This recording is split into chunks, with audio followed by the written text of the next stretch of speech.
You're a player. There isn't a joystick, an X button, or a D-pad you haven't conquered. From 8-bit to HD, you've earned every hit point, leveled up every level, and busted every boss's ass. And this is the event you wait for every year. This is E3. This is the mecca for the console players, the PC lovers, and on-the-go gamers. At E3, it doesn't matter where you come from, what your age is, or what language you speak. If you're a player, this is where you belong. It's time to find out what games will dominate our minds and free time. What challenges lay ahead. There are new wars to be fought, more zombies to kill, alien races to save, and Triforce pieces to reunite. Day 2 of the biggest video game extravaganza is about to unfold, and G4 is ready to bring you more exclusive updates, more in-depth interviews with the most celebrated names in gaming, and more hands-on demos than ever before. It's time to level up. G4's coverage of E3 starts now.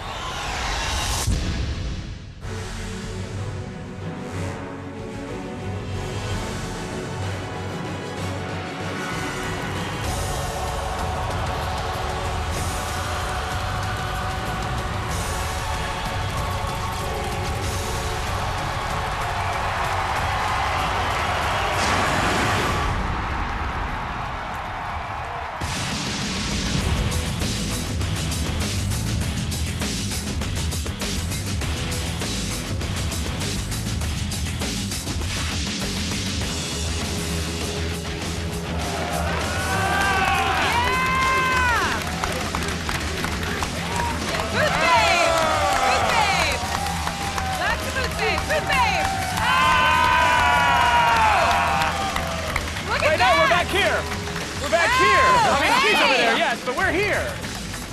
Sweeping panning shot. Hey everybody! Hello and welcome to day 2 of G4's coverage of E3 2010 Live, presented by Burger King. I'm Olivia Munn, and joining me, oh hello.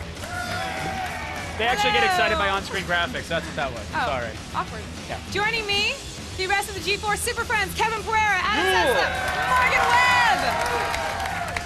Guys, in case you missed it, this is the biggest event in gaming, and we have it covered like no one else. For the next 3 whole hours, we're going to bring you live hands-on demos of the show's biggest game. All right, we're kicking things off with an exclusive 2-part demo of Rage, the long-awaited shooter from id Software. Find out how Earth goes to hell in a handbasket after an asteroid hits. Plus multiplayer madness all throughout the show. We're going to have people playing Gran Turismo 5 live on our stage and competing for big prizes. Stick around and find out how you can get in on the action even if you're not here. And get the latest on the PlayStation movie, Sony's entry into motion-controlled gaming. We'll try out some of the hardcore games on the floor, like SOCOM 4 and Killzone 3. And that is not all. The show floor is packed with games, elaborate booths, and even some Lucha Libre. And we have it covered from every angle. Lucha Libre?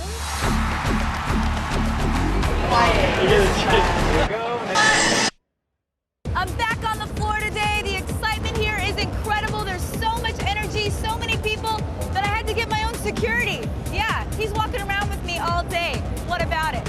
I'm gonna do a ton of great stuff today. I'm getting inside of an egg. I'm showing you a new MMO. Let's see, I'm taking a visit to Big Daddy. Oh yeah, you know who that is. Stick around, it's all coming up. E3 2010 day 1 in the bag, but there's so much that I didn't get to see yesterday, which is why I'm back to battle the madness and bring you the latest and greatest in video game technology. Race you in, come on, race, let's go. I will be combing the floors of E3, finding awesome things like this behind me, hopefully getting my hands on some games, blowing things up, I don't know, it's gonna be crazy, you're not gonna wanna miss it. All right, I've been waiting for this for months. id Software, they invented the first-person shooter and has created some of the most successful and influential series in gaming. Yes, and the company, of course, behind Wolfenstein, Doom, and Quake are back with Rage! Let's go hand on.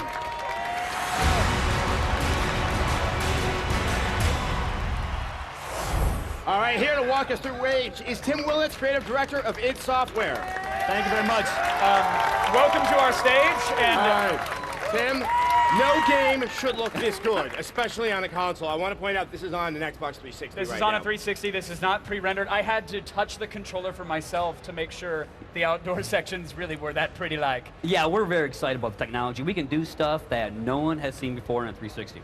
Now, so the setting of Rage, it is on Earth. Bad things have happened to Earth. Yes, it's in the near future. An asteroid hits the planet, destroys most of civilization. You play a survivor that has to learn how to exist in this wasteland with mutants and bandits and all sorts And of this things. is the wasteland.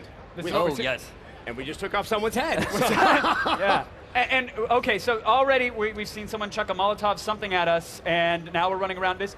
I mean, it is known for incredible environments and stunning worlds, but one thing about this is the sense of scale here. You guys have crafted probably some of the largest worlds in its history. Well, yes, this is the wasteland. This is a handcrafted environment. This is not procedurally generated. This is very unique because no other game can do this. Right, and when you say that, that means normally in any game you can hug the side of a mountain and eventually you see that repeating texture that Exactly. says, this is mountain texture 01, 02, back to 01, etc. Everything in this world here is completely unique. No two rocks, no two pieces of stone, anything. Yes, you are absolutely correct. You know, the artists back at id Software have hand-painted and handcrafted this whole environment, and that gives a unique experience and feel that you can't get anywhere else. Okay, so we're in a car, we're in car combat.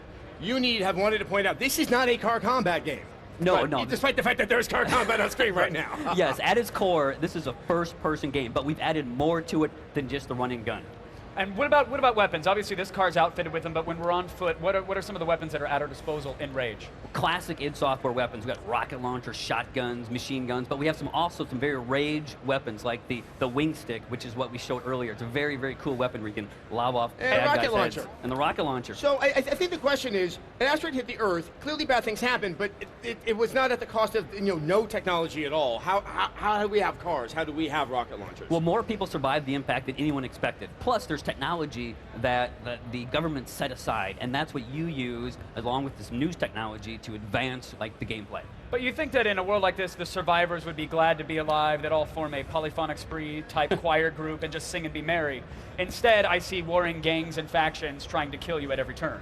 Oh yes, we have bandit clans that each has a unique play style when you fight against them. We have mutants that are just crazy over the top, and then we have the Authority. I'm not going to talk much about that, but it'll be a big surprise. Okay, so we've now just gone into a town. We decided to kind of jump consoles so we didn't have to deal with any load screens at all. Where are we? And this is right outside the door that we just saw. Yes, right this inside. This is the town of Wellspring. It's very important because it's kind of your hub in this part of the wasteland. It is here where you'll receive most of your missions, talk to a lot of different characters, and kind of get kind of immersed in the story. Tim, I feel like I'm being the rudest interviewer ever because I care about every word that you're saying, but I'm also just in awe of the frame rate here and the gorgeous world. Like, you guys have crafted something incredible. And I would say, I mean, id games have always been so beautiful, but there seems to be a level of care and design at creating an environment that I have never seen out of you guys before. Well, we have the world's best artists. We really do. And this technology, id Tech 5, allows us to take their talent and push it over the edge. So what kind of stuff is happening in the town? I mean, I don't see much warring here. There's some holographic dice rolling or something happening here. Is this a mini game? What is This is a mini game. If you're low on cash in town, swing by one of the mini games and earn a little extra cash. This is a great example of that. Now, is this sort of a hub town? I mean, obviously now we're seeing it's open world enough that some people might be thinking, hold on, RPG, do I get missions in town and go out and do them? It is a shooter, but it is a more broad shooter than you guys have ever done before. Yeah, we like to call it open but directed, where you as a player you have your missions, but if you choose to kind of go off and do some side stuff, you can. And what about the diversity of the worlds, Tim? Because so far we see, giant inflatable King Kong. All right, Yes. you have me sold again. It ain't Fallout. That's what Yeah. we're really learning right here. But I mean, so far we've seen kind of one similar color palette as we were driving through the area. Now we're in a town. Will there be a diversity to the world? Oh yeah, one of the great things about id Tech 5 is every area has unique personality, and when you play Rage, you will see things that are truly different. I want to see the insane combat. So Tim, will you hang out on stage? Yes. Yes. Stick with us for this commercial, because when we come back, we're going to have more Rage in I've just seen a it. minute. You will not believe it. We have a look at one of the games level. It's The Well. But first, before we get to that, Before we go to that. it's time for multiplayer madness, everybody.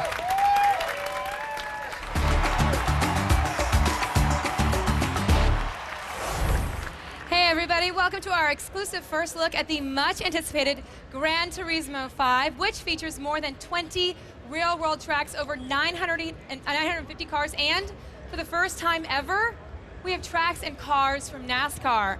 And now we have a very special guest. Who better to kick things off than the legendary creator of the Gran Turismo franchise, Kazunori Yamauchi. Thank you. It's a real honor to have you here. Now, Thank you. I'd love to ask you, how does it feel to finally be nearing the release of Gran Turismo 5? もう発売まで5ヶ月なんでね、発表しちゃいましたから、かつもう昨日から今日にかけてね、たくさんのポジティブなフィードバックをもらっていて、僕もチームメンバーも今すごいやる気になって、もうあとはとにかくやり遂げるだけですね。You guys have G4 subtitles, right, with the Japanese? Let's move on to the next question. No, you know, translate, please. We have 5 months ago until the release date that we've announced, and we actually got a lot of positive feedback from the people who watched the trailer after the stage show and everything, and all our team is now really excited to go forward because everyone's expecting us. Now, like in addition to like the NASCAR, and like the I just had a mint before the show, and it's clogging my throat. So, I know. What do you like most about what the addition for the NASCAR to Gran Turismo 5? 2つぐらいあって、1つは、NASCAR っていうね、アメリカを代表するモータースポーツを世界中に紹介できるっていう喜びが1つ。あともう1つはね、NASCAR が例えばニュルブルクリンクとか、例えばルマンとか、そういうコースを、走らせることができる。2つぐらいこのNASCARを入れることの喜びってありますね。There's actually two things that are actually very interesting about having NASCAR in Gran Turismo. One being that you have courses like the Nürburgring and you have courses like the Le Mans, where you can actually take NASCAR cars onto the tracks like no one's ever done before. Yeah. The other thing is アメリカを代表するモータースポーツ。because it's a motorsport that is the number one. He does. It is the number one I will not motorsport. speak English. I will not speak English.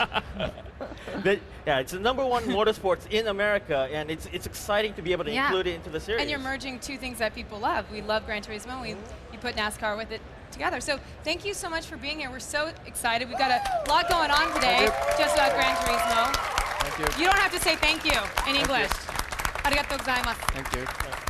But now let's bring out someone who definitely knows a thing or two about racing, and NASCAR Sprint Cup series driver and pilot of the number 34 Extends Ford, Kevin Conway. Can you be bringing some water with you? You have any water? I'm sorry if I start choking. I had a mint. I have that effect, huh? I get you all choked up. Yeah, I'm getting a little choked up. Water would be nice. Okay, so we're really excited to have you here. You brought along lovely ladies with you. So, Kevin, how about taking the Gran Turismo racing sled for a little spin? Do you think it's something that you could achieve, or are you just on the hardcore cars? Yeah, no, I'm all about it. All right. Let's see what Do you need the ladies just to surround you and hover around? Moral support. Okay, moral support.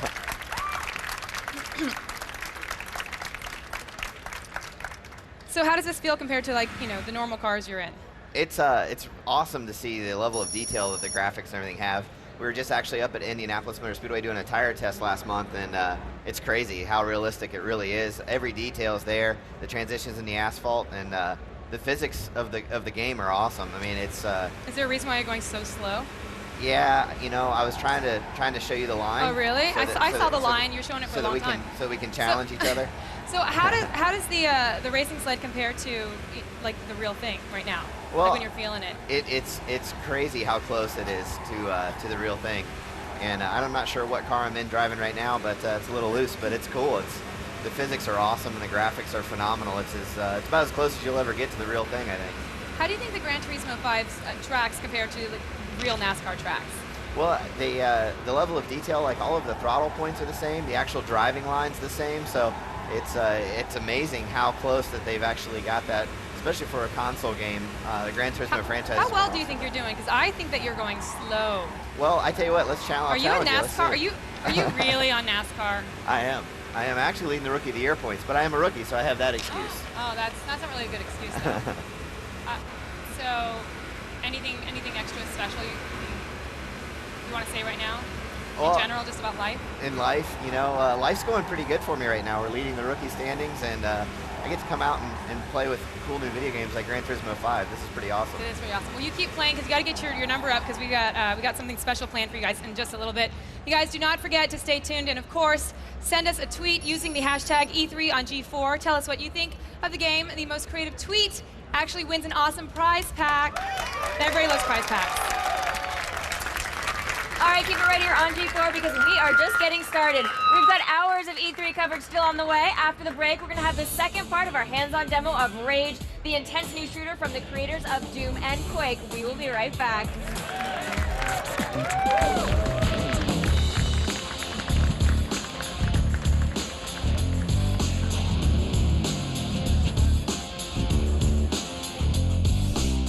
E3 2010 Live is brought to you by Burger King. Burger King is open till 2 a.m. or later. Don't go to bed before the king.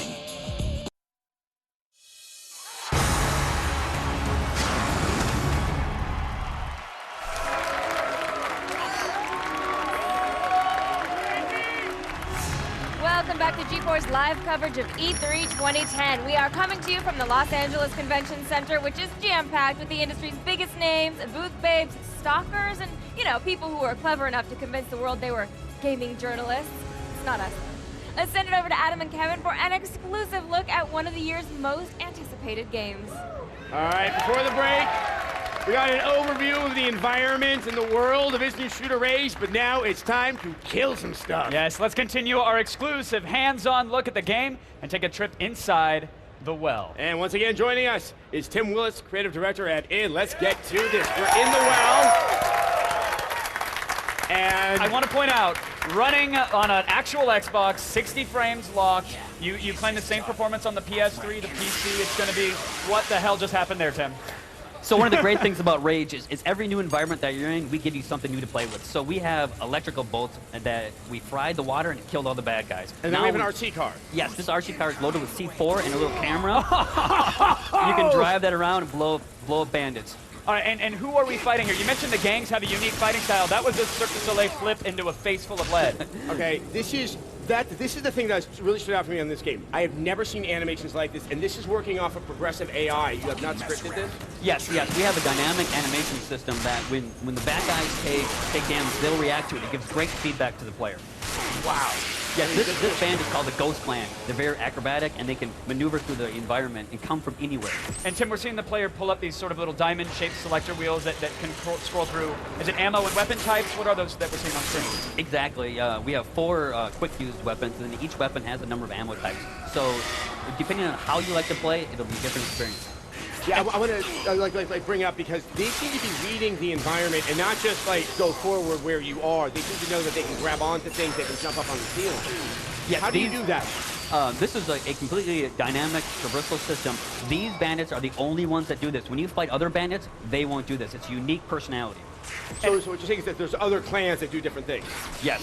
We have a whole number of different bandits that you fight against. We wanted to raise the bar in everything we've done. So Tim, in just a short time, we've seen a bunch of different weapons, a bunch of different ammo types. We've seen a turret deployed. We've seen the RC car used. How many different little unique items are there in the game? What will the players have at their disposal? Well, our plan is to give you something new in every new environment. Now, we haven't quite finished the game yet, so we don't know our total number. But if you're an id Software fan, you know that we're going to have over-the-top weapons. We're going to have great objects. We're going to have like really fun things that you can have the different experience. And will we be able to modify our character as we continue and progress through the game? The progression of the character is what you get. You know, if you race more, you can take your race winnings, you can buy things for your vehicle. If you do side missions, you may get extra weapons and ammo types. It really depends on how you play. Now, I trust that it, I'm sorry, Adam, I trust that it has streamlined the process so that if I'm managing a bunch of items on a console with, you know, some dual analog sticks or something like that, that you made it simple for me to go through, manage that, sell things, move them around, combine parts. Oh, yes. As gamers ourselves, we hate over-complex inventory systems. Streamline it, make it simple, and get the player back in the action. Also, I don't think it's going to happen here. You're also handling player death in an interesting way in Rage. Yes, as part of the story, you are infused with these things called nanotrites that allow you to recharge when you take damage. Also, when you die, you have a chance to have a personal defibrillator to get back into the action, because we hate dying, you know, in games. We hate getting frustrated, and we give the player enough tools to keep the action going. And also that kind of allows you to not sort of anticipate where the enemies are going to come from a second time over. You have to get right back in and try to figure out how to handle the situation. Oh my! Yeah. I still can't believe what we're looking at. I'm truly in awe of, for the first time in a long time, at how the performance you managed to squeeze out of the 360. And there's just creativity. I mean, people might hear post-apocalyptic, but this is a very unique vision of how it Will might be. there be a dope fish hidden in one of these levels? Can we confirm that for the hardcore out there? Well, we'll have some Easter eggs, but it's up to the players to find those Easter eggs. I have a feeling they would be too busy fighting for their lives to scan around for some Easter eggs in this world. And also, with Attack 5 and the PC gamers out there, you will be supporting the mod community? Yes, so for the PC version of the game, the editor that the level designers use at id will ship with the game. You just pull the console down, type editor, you got the tools. Right, and the exact same tools you guys use to create these worlds. Yes. That's what the end user will have. The editor will ship with the game. Now, so we've seen this acrobatic clan here. You said other clans fight with different styles. Some of them come straight at you. Are there more stealthy clans or more gadget and gear-based clans? Yes, we actually have a bandit clan called the Gearheads. And they're big into making those weapons of destruction, and they'll send those tools after you first. So every time that you play a different bandit clan, it'll be a different experience. Tim, what excites you most about this game, though? I mean, you've been very close to it. You've been working with it. You've seen it demoed 1,000 times. What gets you going when it comes to Rage? The best thing about Rage is at its core, it's a first-person game, but we've taken that and we've elevated, and we've added much better things on top of that. Oh, yes, you have. Now, I'll just say it quickly. Yes, there's multiplayer. You're just not talking about it. When can we play the game? You'll have to wait till next year. All right. Well, but sometime for this, 2011. Yes. I will wait. It'll be worth the wait. Tim Willits, everybody, from id Software. id Software. That's some brotherly love there. Awesome. Can we get a Swiffer out here on cleanup, please? Yeah. Cleanup stage 3. Morgan. All right, judging by the reaction on Twitter, gamers think that Nintendo crushed the competition with their E3 announcements, with each one bigger than the next. On the show floor, they're displaying the new 3DS and a ton of Wii games. There are remakes of classic titles, a Mario sports game, and the return of Donkey Kong. Let's send it over to Allison for all the details.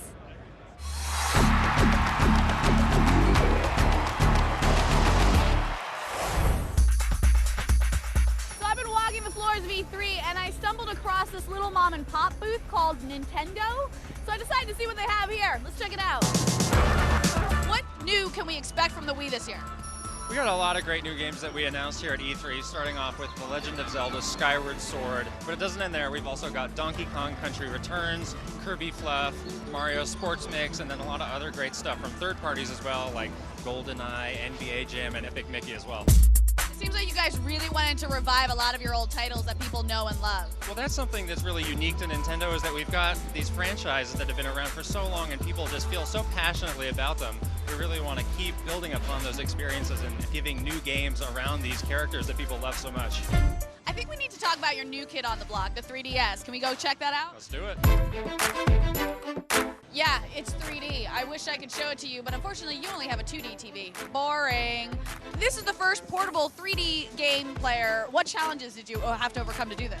Well, when we were thinking about the concept of 3D, one of the real big obstacles we identify is the need for glasses. It's really cumbersome and it can get expensive. It's just not ideal. So we created the Nintendo 3DS without the need for glasses, and it's a great experience. You just look right at it. There's no additional equipment required. When you look at it, it's remarkable the amount of depth that you can get in the image. When does this come out and how much is it going to cost us? All we can say is it's before the end of March. We don't have any information on pricing at all, so... I'm going to try to talk them down, people. It's okay. Nintendo, the little company that could. Hey, when there's a Wii, there's a way. Don't forget, you can get all your up-to-the-second E3 2010 news, exclusive HD videos, and more at G4TV.com/E3. Nintendo's not the only company here with new hardware on display. In just a minute, you'll get to see what Sony brought in. We'll hit the floor, get our hands on the new PlayStation Move motion controllers, and we get to try out SOCOM 4, Resident Evil 5, and Killzone 3. So we all know E3 is known for its booth babes, but I think this is a first. I found a zombie booth babe. Desire to kill is rising. I don't know if I should shoot her in the head or give her a shirt. Oh, this is kind of hot, isn't it? I feel like I started a new fetish. Yeah, thanks. Should I bite her? Maybe? E3 2010 Live is brought to you by Hanes. Play comfortable in the lay flat collar undershirt.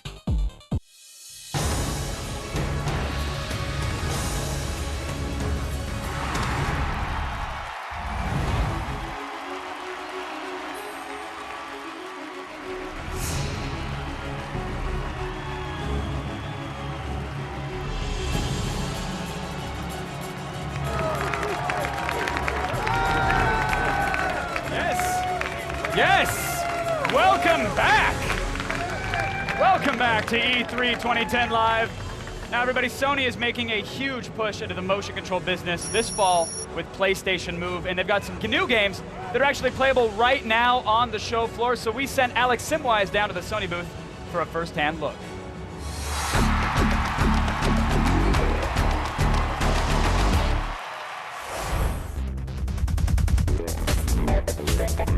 I'm here at the Sony booth to see their not-so-secret weapon in the highly competitive motion controller wars, better known as the Move. So I'm here with Richard. Hi, Richard. So can you tell me what is going to make the Move superior to sort of other ones like Kinect and the Wii?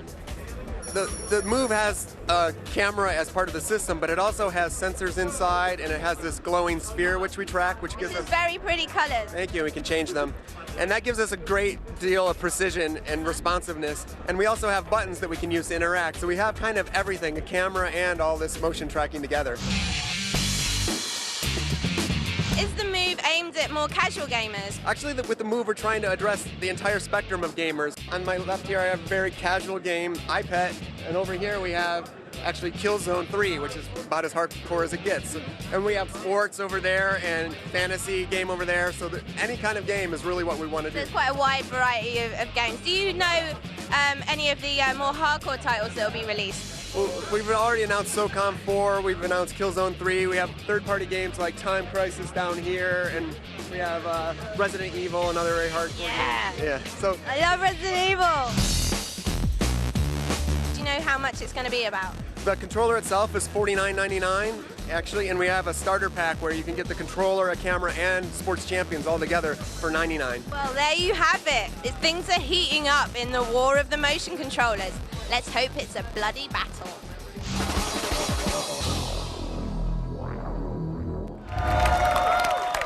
All right, let's check in with the Twitter wall. Eric the Dragon thinks Rage looks gorgeous, and he's right. Absolutely. I would have to say so. Yeah, and I mean, maybe if someone's at home is not watching it in HD, Yes. you're really missing out, but there are places you can get it in HD, Give us for a example. few minutes. Yes. I got to get it up there. It's going to be on G4TV.com, and you can watch it there in HD. But at the same time, go call your cable provider and make them, get G4 in HD for you. Because Exactly. that game, eyes bleeding. Well, we actually have a little bit of conversation here about the PlayStation Move versus Natal/Kinect, which is Microsoft's offering. Love Assassin 13. He sounds Love sexy. Assassin 13. There's a 12. I think the Move will be the best motion controller because it seems them will be using. Okay, so his Yes. grammar kind of gets a little. Yes, they're stringy grammatically again. challenged. Very, very in support of the Move. But support of the Move. So there you go. And Louis Lepore, the PlayStation Move will hopefully be better than the iToy was. I really am anticipating it to give Wii a run for its money. We saw actually some of those features that we're seeing in Kinect and with PlayStation Move, like in the iToy originally, like when you would hold your hand up and shake Exactly. it to select menus. I mean, that's nothing new. We've seen that. The one thing I kind of like about Move in the iToy is when you kind of see the image of yourself, but the controller has turned into a different type of object. There's a lot of potential there for doing something very creative, and I think Right. for definitely a younger set, it's really, really cool. All right, remember, use the hashtag E3 on G4 if you want to get your tweets on the show. All right, in case you haven't heard. Hi, everyone. Hi. In case you haven't heard, we're Chris Hardwick and Olivia Munn. Hi, everybody. Hello, Hi. everybody. That's Hi. right. Hello, Earth. That is Chris Hardwick, and big news, G4 finally has its own iPhone application. Yes, very exciting. That's why Chris Hardwick is here. I'm going to show it off, you guys. So this app is the best way to watch videos right here from G4 and get up-to-the-minute gaming news on your iPhone. And when I say best, I mean only, because Apple no likey the flashy. Oh. So let's. They really don't. They makes Well, them angry. Let's take a look. And Let's take a look at the phone Please make right it not here. be videos of me eating stuff. No, I won't, I promise. Okay. First thing that you're going to see is you got the latest news from the feed. Each one of these has articles, screenshots, videos. They're all embedded in the article. so it's all right there on the front. Now, what about all the stuff that we've been doing here at E3? Is that all on there right now, or do It you take would a be couple days? crazy not to do that, Olivia. It's all on there right now? Of course it is. It's got all the content from the press conferences and our stage demos. You can also sort by shows. You can watch X-Play or Attack of the Show, which I hear are both very popular. Web Soup, which is a show I've never heard of. But it's all the great web clips. Is it? Oh, I love it. Together with the one Sounds great like the white soup host. to me. Anyway, even you can browse videos within this player. It's fantastic. Or you can just sort of game too, right? You can game too if you want. It's all right there. It's great. In the game section, each one has review, news, cheats, videos, screenshots. And you might be like, well, how often does that get updated? Every day! And we're going to add new Every content day. to our site, so it's incredible. It is very cool. The Yeah. G4 iPhone app is available now for free. Yep. How about that? It's pretty amazing. Free. And also, I do just want to add, I have remembered the show Web Soup, and our season finale of Web Soup airs right after the coverage from E3 today. That's very exciting, guys. It's pretty so exciting. just keep G4 on the whole way All through. the time. Yes. So the G4 iPhone app is on sale for free. So that Yep. means you pay 0.00. That's the best price. Yeah, That's best right. It's price at the in my iTunes estimation. store right now. But right now, I'd like to go back over to Adam and Morgan. Thank you. Now, stick around. We've got more hands-on demos of all the biggest games, including the latest from LucasArts. The Force Unleashed 2 will be played live on our stage right after this very short break.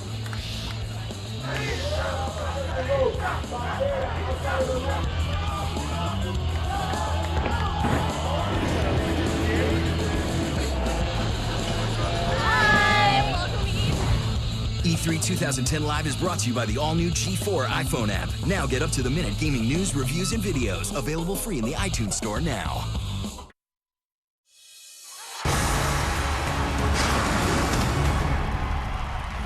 So I'm walking through the E3 floor and this booth totally caught my eye. A new game, Rift, Plains of Talara. It's an MMORPG with stunning HD graphics. It looks absolutely fantastic. Lots of worlds to explore here.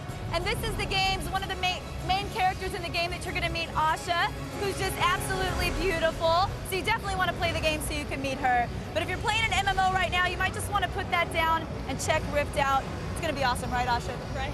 She agrees.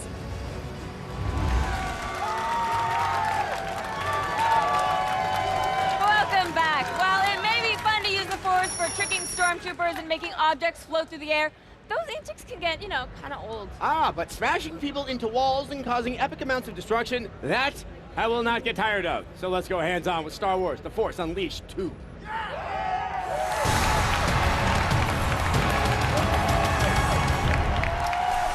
to take us back to the dark side is Hayden Blackman, executive producer for LucasArts.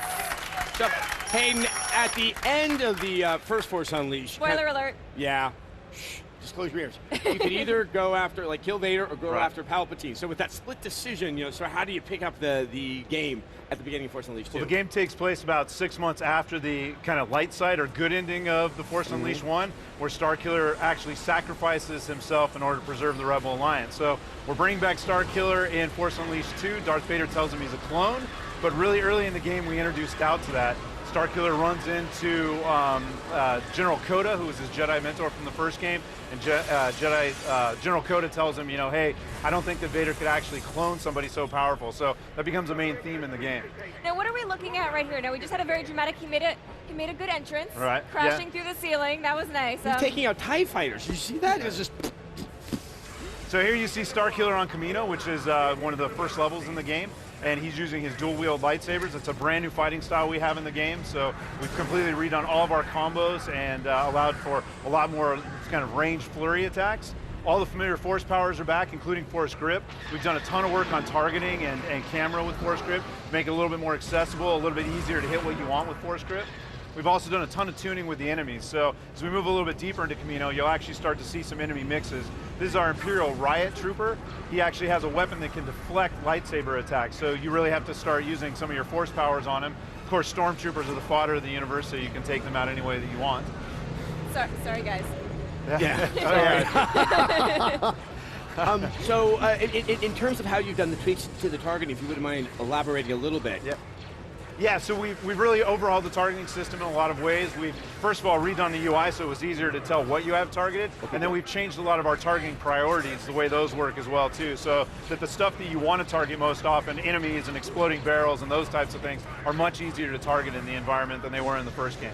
And what was the, was there a character that was the inspiration for his new fighting style or his new lightsaber style, or where did that come from? Well, really, we just wanted to do something dramatically different and redo a lot of the animations and also make him a much more fluid combatant. So that's where the idea for kind of the dual wield came from. We really liked the idea of the two lightsabers, and we wanted something that when you looked at this game, you knew right away it was Force Unleashed 2, and those two very iconic lightsabers allow us to do that. Now, are there any new Force powers? There are, and in fact, we're seeing it in action right here. This is Jedi Mind Trick, so that's a brand new Force power, and just like all of our other Force powers, we've completely re-envisioned it from the films. So Jedi Mind Trick will, at its basis level, just kind of turn any enemies into allies, and they'll attack their own allies. But at higher levels, that's awesome. They'll actually explode. They'll turn into like roving smart bombs, and they'll run into packs and explode, or they'll literally throw themselves off cliffs. So that's something to watch for in the game. You'll see them go jumping into hazards and off cliffs. And what familiar locations are we going to see? So this is Kamino, this is the water world where all the cloning from the Star Wars universe kind of takes place. We've really blown this level out and this world out and really developed a lot of the cloning centers that you don't see in the films. We're also going to a planet called Cato Nemoidia, which is an archway planet, and we've built a casino there, an Imperial casino, so very different, but you'll be able to literally go in and throw stormtroopers and other enemies into giant Imperial slot machines. Very destructive environment. Now, are you still going to play with the good-evil split as you did in the first one? Yeah, so for us, you know, that kind of tension between good and evil is always really important in Star Wars games. We want to emphasize that dark side, light side. So we will do some choices there, but we're not revealing exactly how we're doing it yet. We enjoyed the way, or liked the way it kind of panned out in the first game, so we'll probably do something similar there. Tell us a little bit about who you're fighting right here. Yeah, so this is a brand new unit. This is our Carbonite War Droid. This unit is really designed to encourage you to fight him at range. You have to use a lot of your force powers against him. Here we're using Force Grip to rip his shield off and then throw it at him to do some damage. And now we can do more direct damage. That shield was blocking a lot of our attacks before. So, but you really have to stay at range because he has a carbonite gun that will literally freeze you in place and then he can shatter you. So this is an example of one of our bigger units. And then there's a finishing move. Again, finishing moves in the Force Unleashed franchise are meant to be very kind of quick, accessible payoffs. And this is the beginning of the game? This is actually really early in the game. So my. I can only guess if that's how it starts, where it's going to go. So when are we going to get to play Force Unleashed 2? October 26th. Awesome. Yeah. Thank you so much, Aiden. All right, thank you so much for coming by. Let's send it over to Olivia. Two-time Olympic gold medalist Shaun White isn't content right? merely being a force in the snowboarding world. His first video game sold over 3 million copies, and now he's tackling a new sport. Shaun White skateboarding is on the floor here at E3, and Blair's got the latest straight from Shaun himself.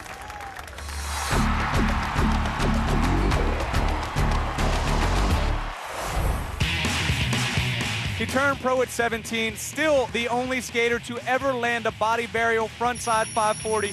Currently the X Games half-pipe champion. No, I'm not talking about Tony Hawk. I'm talking about two-time Olympic gold medalist Shaun White, and he's got a skateboarding game. I heard that you were going to save the world from boringness. I think I've done it. Tony Hawk, man, how's this game different? That's basically was my first thing when I walked in the office and they're like, we want to do a skateboard game. I'm like, how is it going to be different? And I honestly could say that this is by far something brand new and totally different. I mean, you skate through the levels and you get on rails and you're actually able to direct and shape and curve them the way you want them to go. So as you skate through the level, it's completely kind of black and white, and then you introduce color, you introduce things to skate. When you land, buildings crumble into giant like half pipes and stuff. You can actually go back and reshape the rail again and again to where you want to go. What's the one thing that you hope people are most excited about in this game? I hope that people realize that, like, when you play the game, I mean, if you play the game and I play the game, our levels are going to look completely different because of the way you skate and what you like to do. So you used to do the thing with, like, Excite Bike, you know what I mean? You put the different quarter pipes and stuff and gaps and stuff. It's like that taken to, like, a whole nother level, and you can actually shape the things as you go. Well, regardless of what happens, you have the coolest level design reference in the history of E3 with Excite Bike, man. Shaun, thanks so much for talking to me, man. Really appreciate it. Sure. Game looks awesome. Shaun White, Ubisoft, a promise to cure boringness forever. But will the game be any good? You guys need to decide. After the break, we'll have the game that caused the internet to explode yesterday afternoon. It literally crippled Twitter, brought it to its knees. Very exciting. We'll have the latest on The Legend of Zelda Skyward Sword, the answer to every Nintendo fanboy's prayers.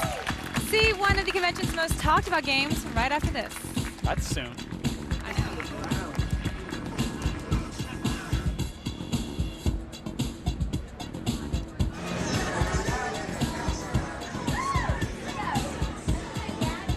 E3 2010 Live is brought to you by Burger King. Burger King is open till 2 a.m. or later. Don't go to bed before the king.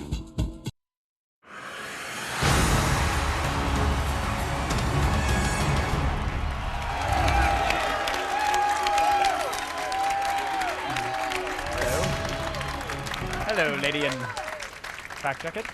Hey, Nintendo fanboys had a lot to be happy about from their press conference yesterday, but few things really get the gamers' blood flowing like a new Zelda title. The Legend of Zelda Skyward Sword takes us back to the gritty Link of Twilight Princess, and we gamers, well, couldn't be happier. Sword.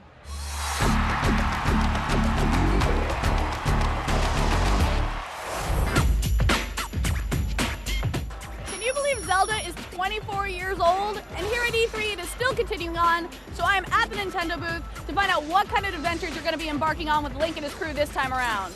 All right, Kit, Zelda!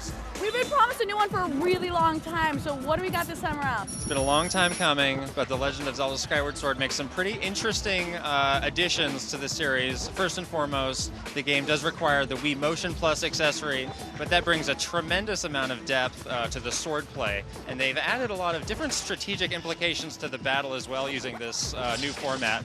You'll see that enemies will block in certain directions, and you actually need to aim your strike to hit them where they're vulnerable. Now, is it safe to say you might actually get a workout from playing Zelda this time around? You may actually, given the amount of sword play here, you're going to be up on your feet. It's definitely going to be a very energetic and fun experience. So what's happening with Zelda this time around? Is she still in peril? Link's still saving her? What's going on? So details on the story are a little slim at this point, but there were some hints given in the trailer that we put out. We saw Link running, taking a leap of faith, seemingly off a cliff and into some clouds, so there may be some implications for what that means into the game's story. Okay, so when on earth can I get my hands on this game, and how much is it going to cost me? Mr. Miyamoto said they're going to take the rest of this year to work on the game, so hopefully they have it finished by the end of this year, but it will be coming out in 2011.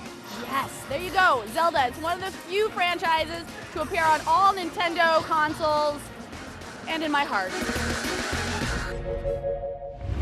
Day one of E3 was a monster, one of those big monsters. It did not disappoint. The press conferences were full of huge announcements from the return of classic franchises to the future of 3D gaming. If one of these reveals caused you to faint, here's what you missed when you were out cold.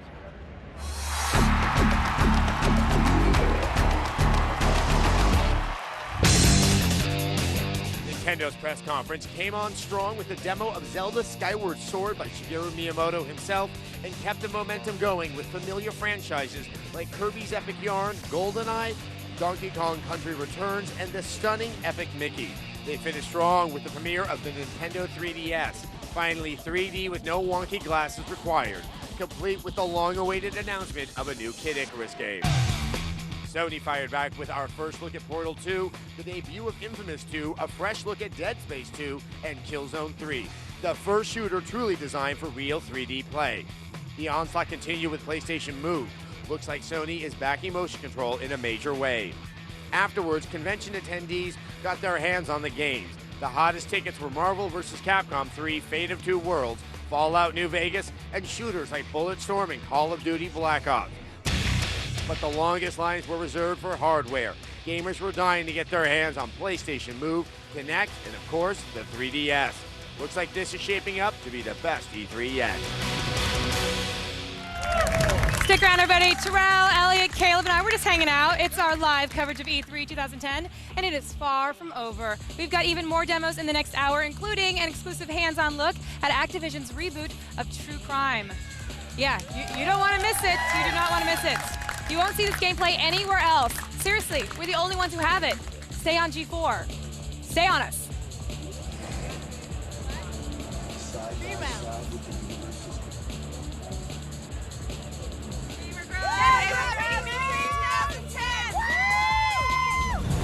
E3 2010 Live is brought to you by Hanes. Play comfortable in the lay flat collar undershirt.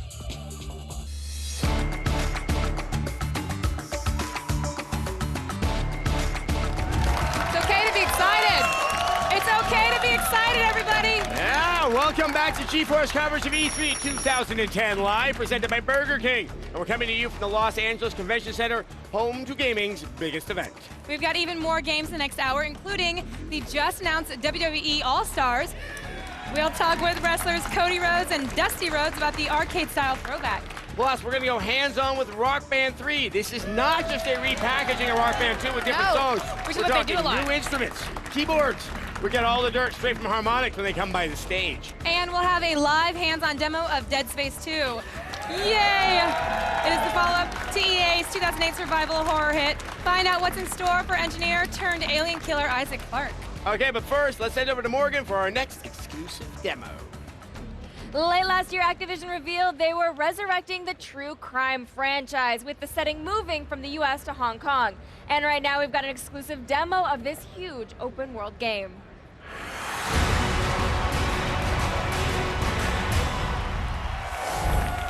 Joining us for this live demo is lead designer Jeff O'Connell. Welcome. Thank you. It's great to be here. All right, so true crime games have really been known for being like action movies. Are you guys putting that in there? We are. You know, United Front Games is treating this as a whole new IP, though. So, you know, we don't want it to feel like there are modes in the game. You know, we don't want it to feel like I'm locked into fighting and then I'm shooting and then I'm driving. We wanted to mix those things together because it's Hong Kong, right? We want you to feel like a Hong Kong action hero. So, you know, we want to give you the great melee combat, but be able to jump over something and shoot in the middle of melee, or come off a wall and do a kick and take out a bunch of guys. We want you to be able to come off the back of a motorbike and shoot it and have it explode as it goes into a group of enemies, you know? So it's really about busting down the walls. We want this to be the open world game that people feel like when you're in that melee combat, you can do anything. And do you expect players to really merge all these styles into one, or do you expect players to kind of pick one style and go with that? No, I hope that. I mean, that's how it's designed. You know, if you're not doing all those things together, you're not taking full advantage of the game. All right, let us know a little bit about the overarching story and who you play as. Sure, you know, it's so important to be taken seriously in the genre right now, to have a strong story. You know, the competition has great characters, great stories, great cast, you know, and we want to do the same thing. We have a very strong protagonist. He's really modeled after DiCaprio in The Departed, so he's a real guy. You know, you see that in films now too. Daniel Craig's Bond gets beaten up. Jason Bourne, same thing. These are guys who are going through profound things. With our undercover cop, it's the same thing. We want you to like this guy. Let's talk a little bit about what we're seeing here. Now, there was some action. You just scaled a wall. That's right. So what you guys are looking at right now is he's an undercover cop. Big thing in cop movies as far back as Blade Runner and Point Break is the on-foot chases. We don't want you chasing a blip on a mini-map. We want you to feel like you're part of the action. You're pushing people out of the way. You're yelling, "Get down!" You know, and Hong Kong is such an amazing place. There's so much incredible stuff there. We want to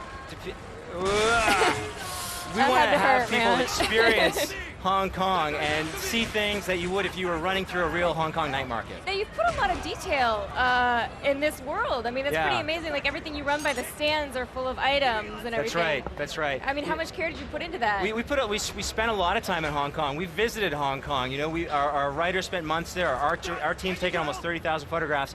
It's not a geo-mapped Hong Kong, though. It's really built for gameplay. It's colorful, it's bright. So many games now that say that they're gritty are very desaturated. Hong Kong is a great-looking city. It's got tons of neon at night, and you're seeing that here. And that guy's head just went into the television. Into the TV. He was a bad person, though. So he was doing bad things. He was.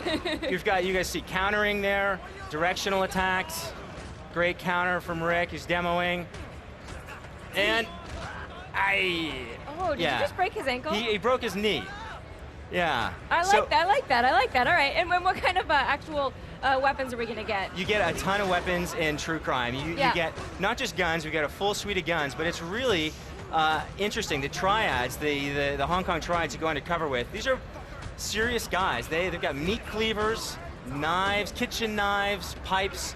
They don't mess around. So, you know, we've got a full suite of melee weapons and a full suite of animations to go with each one. And you're definitely a badass because you've just taken out about 5 guys right here. You are a total badass, so, you know, and is an exceptional character. You see a bit of free running there. There's a sloppy and a success for each one of the free running moves. Little single button that you press to get the success move. If it's mistimed, you get the sloppy version. And we're about to do a little boss fight here. That's right. Or a sort of an end Yeah. run. So this is the guy you were chasing down. This is the guy you're chasing down. You've Yeah. ended up, and over the roof he goes. Yeah. So yeah, you Bad man ended up. too? What's that? That was a bad man too, right? They're all bad men. All right. To quote Arnie. Yeah. The idea is here you've chased down Ming, who's a character you meet early on in the game. You're collecting a debt, and these are kind of his guys. And you're gonna take them out. To get to him, you've got to take them out. All right, when are we going to be able to pick up True Crime, and what consoles can we play it on? True Crime is coming this fall. Okay. It's going to be on the PlayStation 3, the Xbox 360, and the PC. Sounds good. Jeff, thank you so much for coming by. Thank we you loved very much. having this look at True Crime. Very excited to check it out. Let's send it over to Kevin. Oh, that looking like some fun. Now, as always, folks, Capcom has a huge presence at E3, and they've got plenty of new games on display, so we hit the floor to check out really the follow-up to a smash hit. It's a downloadable game. We checked out a pocket-sized version of Okami, and a ghost game that sort of has a twist.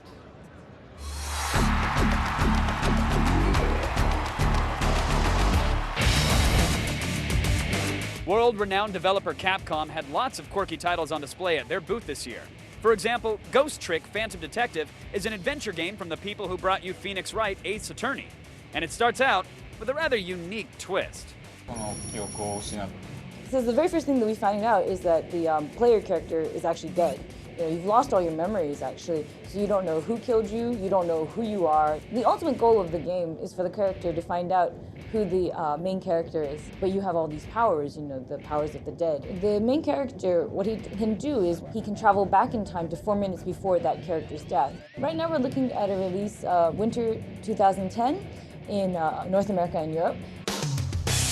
Now let's check out another title from Capcom, the highly anticipated sequel to the cult hit Okami. Here is Okami-den Hui! 今回の狼伝 Okami-den is its own original IP that transports the original world of Okami to this Nintendo DS. The main character you'll be playing as in this game is Chibi Tadasu, who is the child of the previous game's main character, Amaterasu. But it does have some new features that will distinguish it from its predecessor. One of the biggest ones is the partner system in the game, and you work together with your partners to overcome different puzzles and challenges in the game. So each partner has their own plot line, their own story elements that they bring to the game. We will be using the stylus feature of the Nintendo DS, and it'll allow you to directly draw what you want. The game will be available sometime in 2011. Redesigned, rebuilt, re-engineered to jump. I gotta be talking about Bionic Commando Rearm 2. So the biggest news of the game is the new things that we're adding. There's a whole bunch of new weapons in the game. The revolver, which is a napalm, which basically lights the whole ground full of fire. We have jump, which basically makes the game a bit easier for players to move around, but you still swing a lot. It's a hardcore platforming, extremely challenging, but it's definitely will hark back to the days of playing on your old 8-bit system. Bionic Commando Rearm 2 will be out Q1 2011. We haven't announced the price yet, but it's going to be well worth it. Sometimes you have to give new life to the classics. With a little reimagining and redesign, Capcom has succeeded. All right, starting Thursday, watch the best of our E3 2010 coverage whenever you want. Just look for G4 On Demand on your channel lineup. Go to g4tv.com/VOD for more info. You know, they were cheering your name over there. They it's were? like a rock concert over there. Oh! People, Yes. people! I'm cheering back to them. They love the Sessler. After the break, expect a locust to get chainsawed. That's right. Yes. Gears of War 3 is on the way. The next game in the Blockbuster series adds 4-player co-op and so much more. Cliff Blazinski reveals all right after this. Sessler, Sessler, Sessler. The exercise for kids. They know Dora. E3 2010 Live is brought to you by the all-new G4 iPhone app. Now get up-to-the-minute gaming news, reviews, and videos. Available free in the iTunes Store now.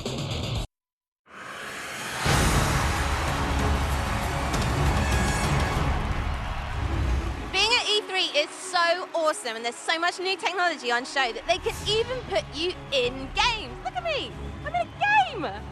Hi Mum, look. Like dancing with all these people, so fun. Oh, yeah, well, you know, you couldn't really put me in a game, that would be impossible, you know.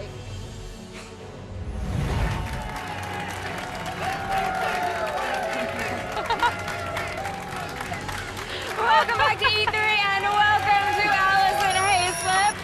All right, in April 2011, one of gaming's most popular, not to mention most violent franchises, makes a big return. Marcus, Dom, and the rest of the cogs return in Gears of War 3, which adds 4-player co-op, mechs, and a whole lot more. Let's go hands-on.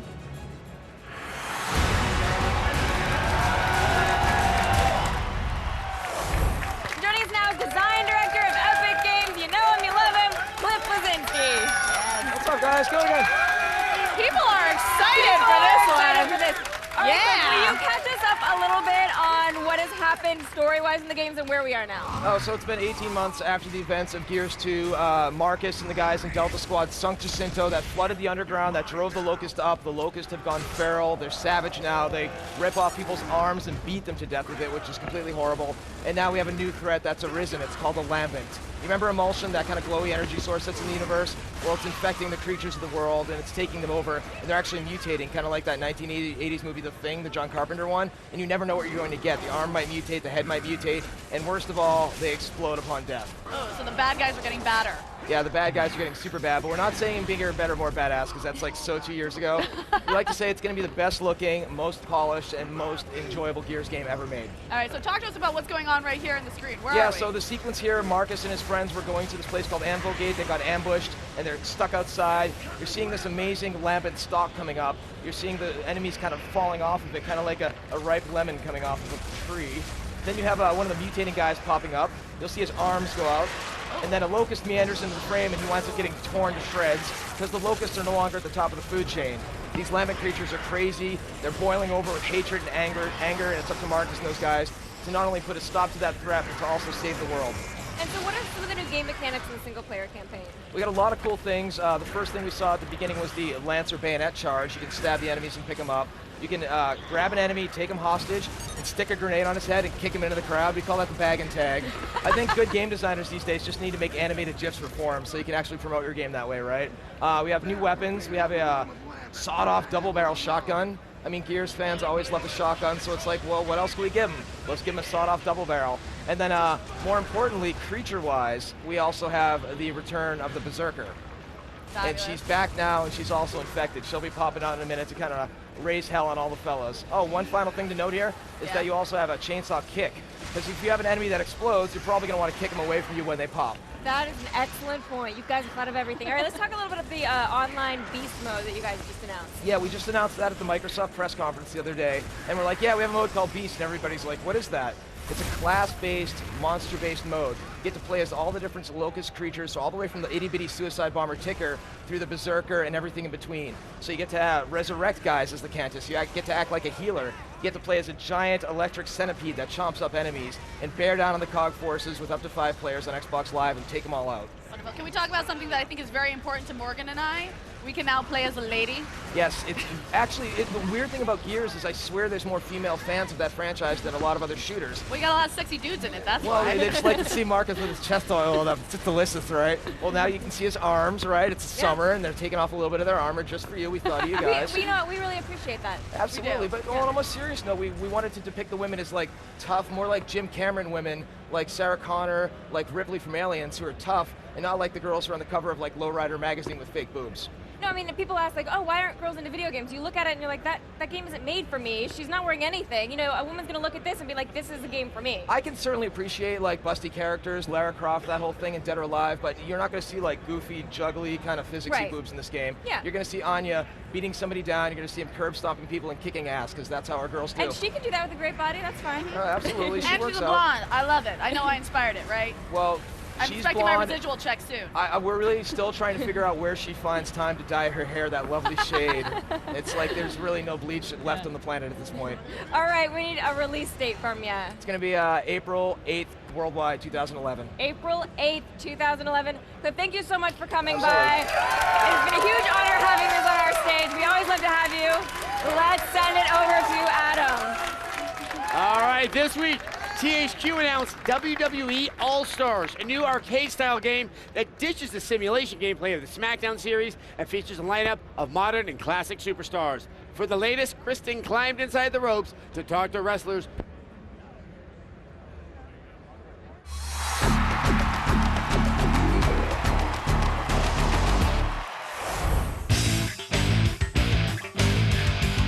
Hey guys, I'm here with Sal, the creative director of WWE All-Stars. What are gamers gonna get when they play this game? Well, first of all, it's WWE All-Stars is meant to be a different experience than WWE SmackDown versus Raw. We're trying to be more of an action-based, combat, fast, hard-hitting, low downtime style of game.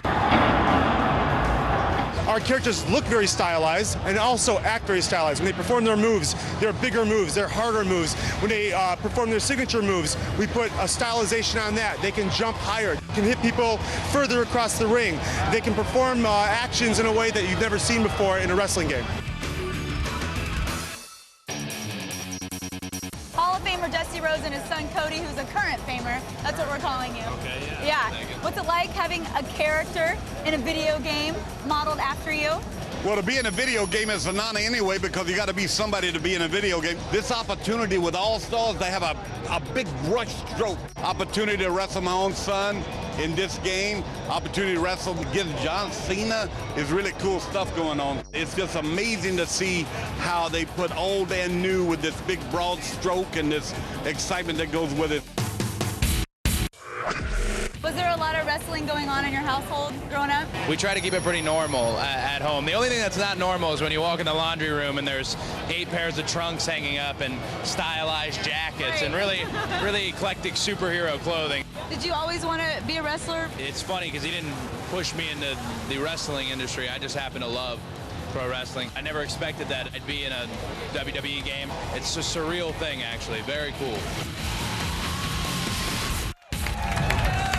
Guys, if you love video games, and you should, there's only one safe haven, Olivia's living room. And G4TV.com, I lied, there's 2. There are 2 places there are. There's over 25,000 videos, gaming news as it breaks, HD content previews, reviews, and original web shows that you won't see anywhere else. This is the greatest website in the history of the universe. And they pay me to say that, but I would even if they didn't. Let it be written. KevinPerera.com is a fantastic website, Thank you. might I add. I owe you a 20. G4TV.com, it's like video game TV, but online. On the webs. Don't go anywhere. There's more E3 2010 on the way, everybody. Including the latest installment of one of the world's most beautiful racing games ever, Gran Turismo 5. And we'll have new instruments for the game that your lame neighbors will hate. Beat on your door and call the cops. I hate them. I hate them too. It's Rock Band 3, everybody. G4's coverage of E3 2010 Live continues right after this.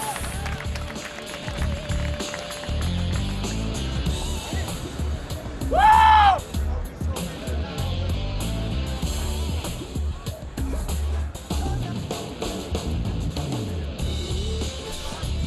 E3 2010 Live is brought to you by G4TV.com. 25,000 gaming videos, news, reviews, and much more.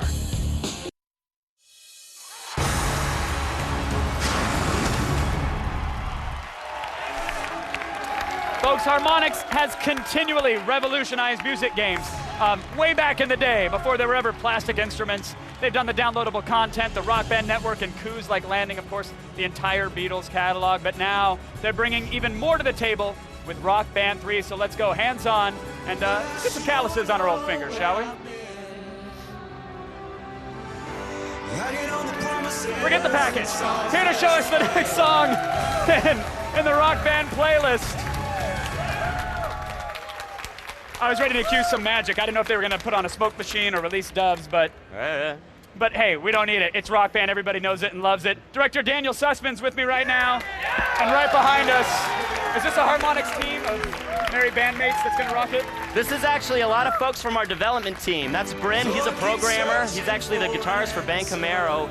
and he codes a lot of the pro guitar stuff, which he's going to be demoing here. So that he's responsible for all the Easter eggs that give him flawless performance. He's one of the handful of guys in the office that can actually play pro guitar on expert. Well, let's talk about it. Obviously, we have a new guitar, and I'm a keyboardist at heart as well as a drummer, but tell me about the keyboard peripheral. Give me the deets, please. So we're very excited to introduce a brand new instrument to the Rock Band platform. This is the first time since Rock Band 1 where we've actually introduced a new instrument. Right. So we have keyboard gameplay that spans it lives in two forms really. You have regular 5-lane keys, which we're calling just keys, and it looks a lot like the guitar track where it's kind of the whole keyboard content jammed into 5 lanes. It'll give people who are unfamiliar the sensation that they're playing these melodies on a keyboard without forcing them to know notes. And it works a lot of it works very similarly to how guitar has always worked in music games, where you're basically just plunking along to the keyboard track, and again, there's this connection to the music through this physical interaction with the keyboard device. But for those who know keyboard, who want to play keyboard and really feel like they're hitting those notes.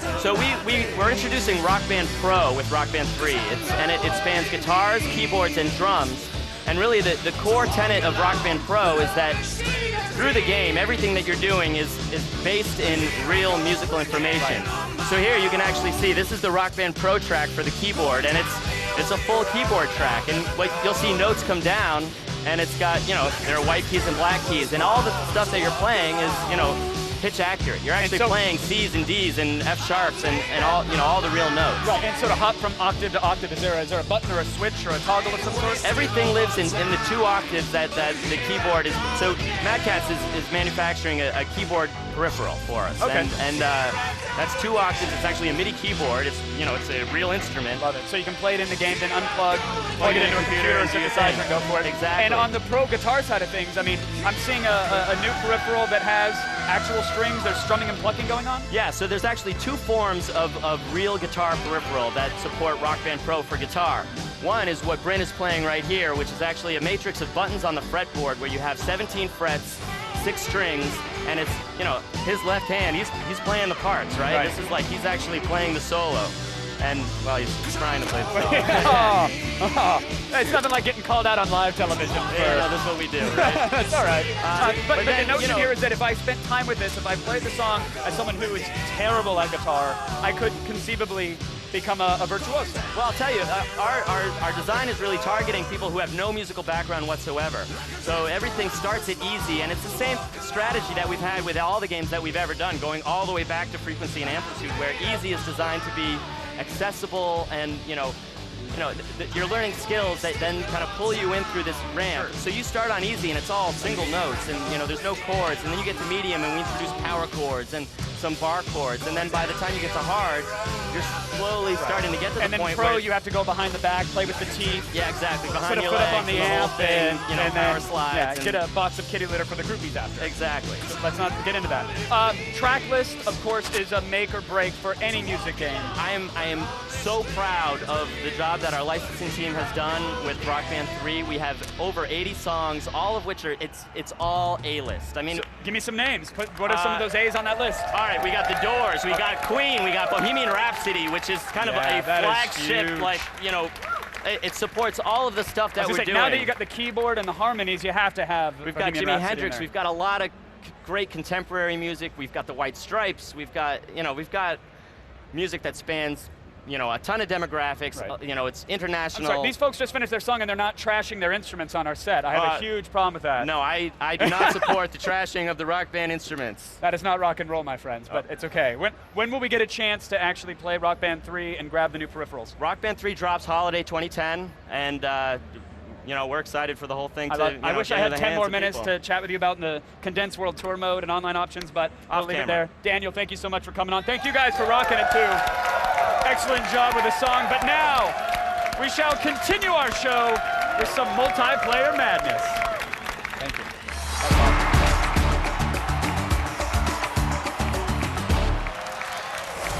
Hey everybody, welcome back to our exclusive first look at Gran Turismo 5, now with NASCAR action. Very exciting, isn't it? NASCAR driver Kevin Conway got a time of 49.05. Kevin, how do you feel about your score? Pretty confident it's going to hold up. I think that's a pretty good lap. Well, I hope you don't get embarrassed by all our fans, because these guys game for a living. you just race for a living. There's a difference a little bit. There's a huge difference. Okay, now to beat you, here's how it works. You are all these fans get chances, not all of them, but some of them get chances. The ones we pick out, we racially profile. Pick that guy. You are all gunning to beat NASCAR driver Kevin Conway. The fastest overall time wins a Sony prize pack, a G4 bag full of swag, and best of all, a copy of the game when it's officially released. In the GT Racing sled right now is Chuck from Gardena, California. Chuck, what's up? What's up? I'm pretty confident I can beat him. He's got nothing on me. He's got nothing. Wow. So what makes he's an actual NASCAR? He's like a rookie of the year kind of thing. What do you do for a living? I animate actually. That's similar. Yeah. So you sit at a desk and you animate, and this guy drives. That's okay. I think NASCAR is going to need a new extends driver after this one. Oh! How do you feel about that? Wow. You know, I don't know about Troy Polamalu taking my place, but I think I'm pretty safe with Chuck. All right. Well, Chuck, start your engine. And Booth Babe, just wave the flag. That means we're starting. All right, are we ready? You guys see this? We're off. How about this? This feels like race. Yeah, feels like NASCAR. So it just feels. How would you know? Have you been on a NASCAR track before? You know what? Driving a NASCAR car? Playing this game, I feel like I am. I got years of experience under my belt now. I don't think that's accurate, but I'm glad you feel that way. Oh, yeah. So, Kevin, what do you think? I think my ride is pretty safe. I'm not too terribly worried about it, but I don't know. Chuck's getting better here. I mean, he's getting better, but you're not scared. No, I think we'll be fine. Confidence is very hot, by the way. Now we'll check in later to see who will be the Gran Turismo 5 champion. Will it be Chuck? Will it be somebody else? Will it be Kevin Conway? Don't forget to tweet us using the hashtag E3 on G4 and tell us what you think of Gran Turismo 5. It is the most creative tweet that will win a prize later in the show. All right. After the break, limbs go flying when we go hands-on with the sequel to a 2008 survival horror hit. Dead Space 2 will be demoed live on our stage when G4's coverage of E3 2010 returns.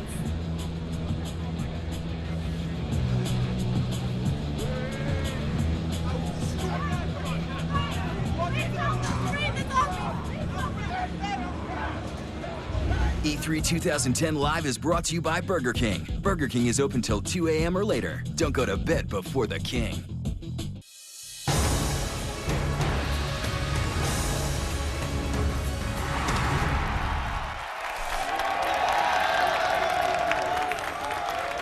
Welcome back to G4 and our live coverage of E3 2010. In case you didn't know, this is the biggest video game event of the year, and we're here all week with wall-to-wall, floor-to-ceiling. We're in between all the molecules here at the Los Angeles Convention Center, and it's packed with gaming's biggest names, and believe it or not, no one's taken a swing at us over an old Wii U. Yet. Can you believe that in this generation of consoles, we've had a million first-person shooters, but not one Lucha Libre game? That's about to change with the release of Lucha Libre, AAA Heroes del Ring. Allison's on the floor with the game, as well as the real thing.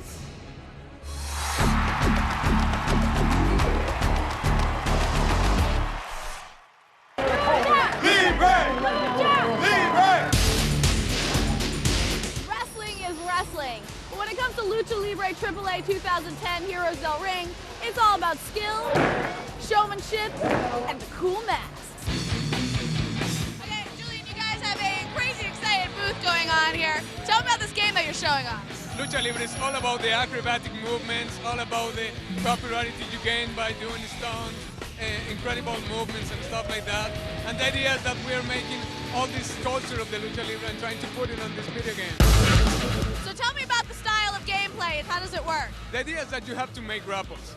The grapples are like the key point of the game.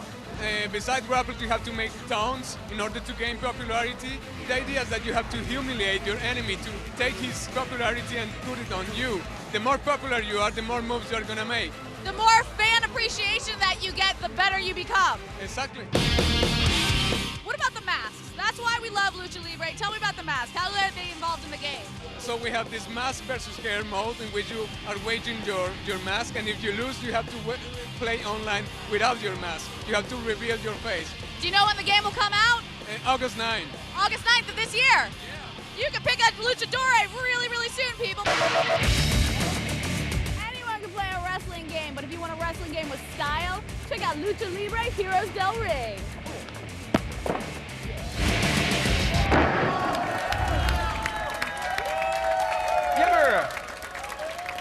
You ever just get very startled by a video game? A little bit. Yeah. Dead Space is one of those, folks. Yes. Dead Space introduced us to the concept of strategic dismemberment. They actually put that into the game lexicon, and it's a glorious thing to have. Necromorph killer Isaac Clarke returns in Dead Space 2. Let's go hands-on and see what he's up against.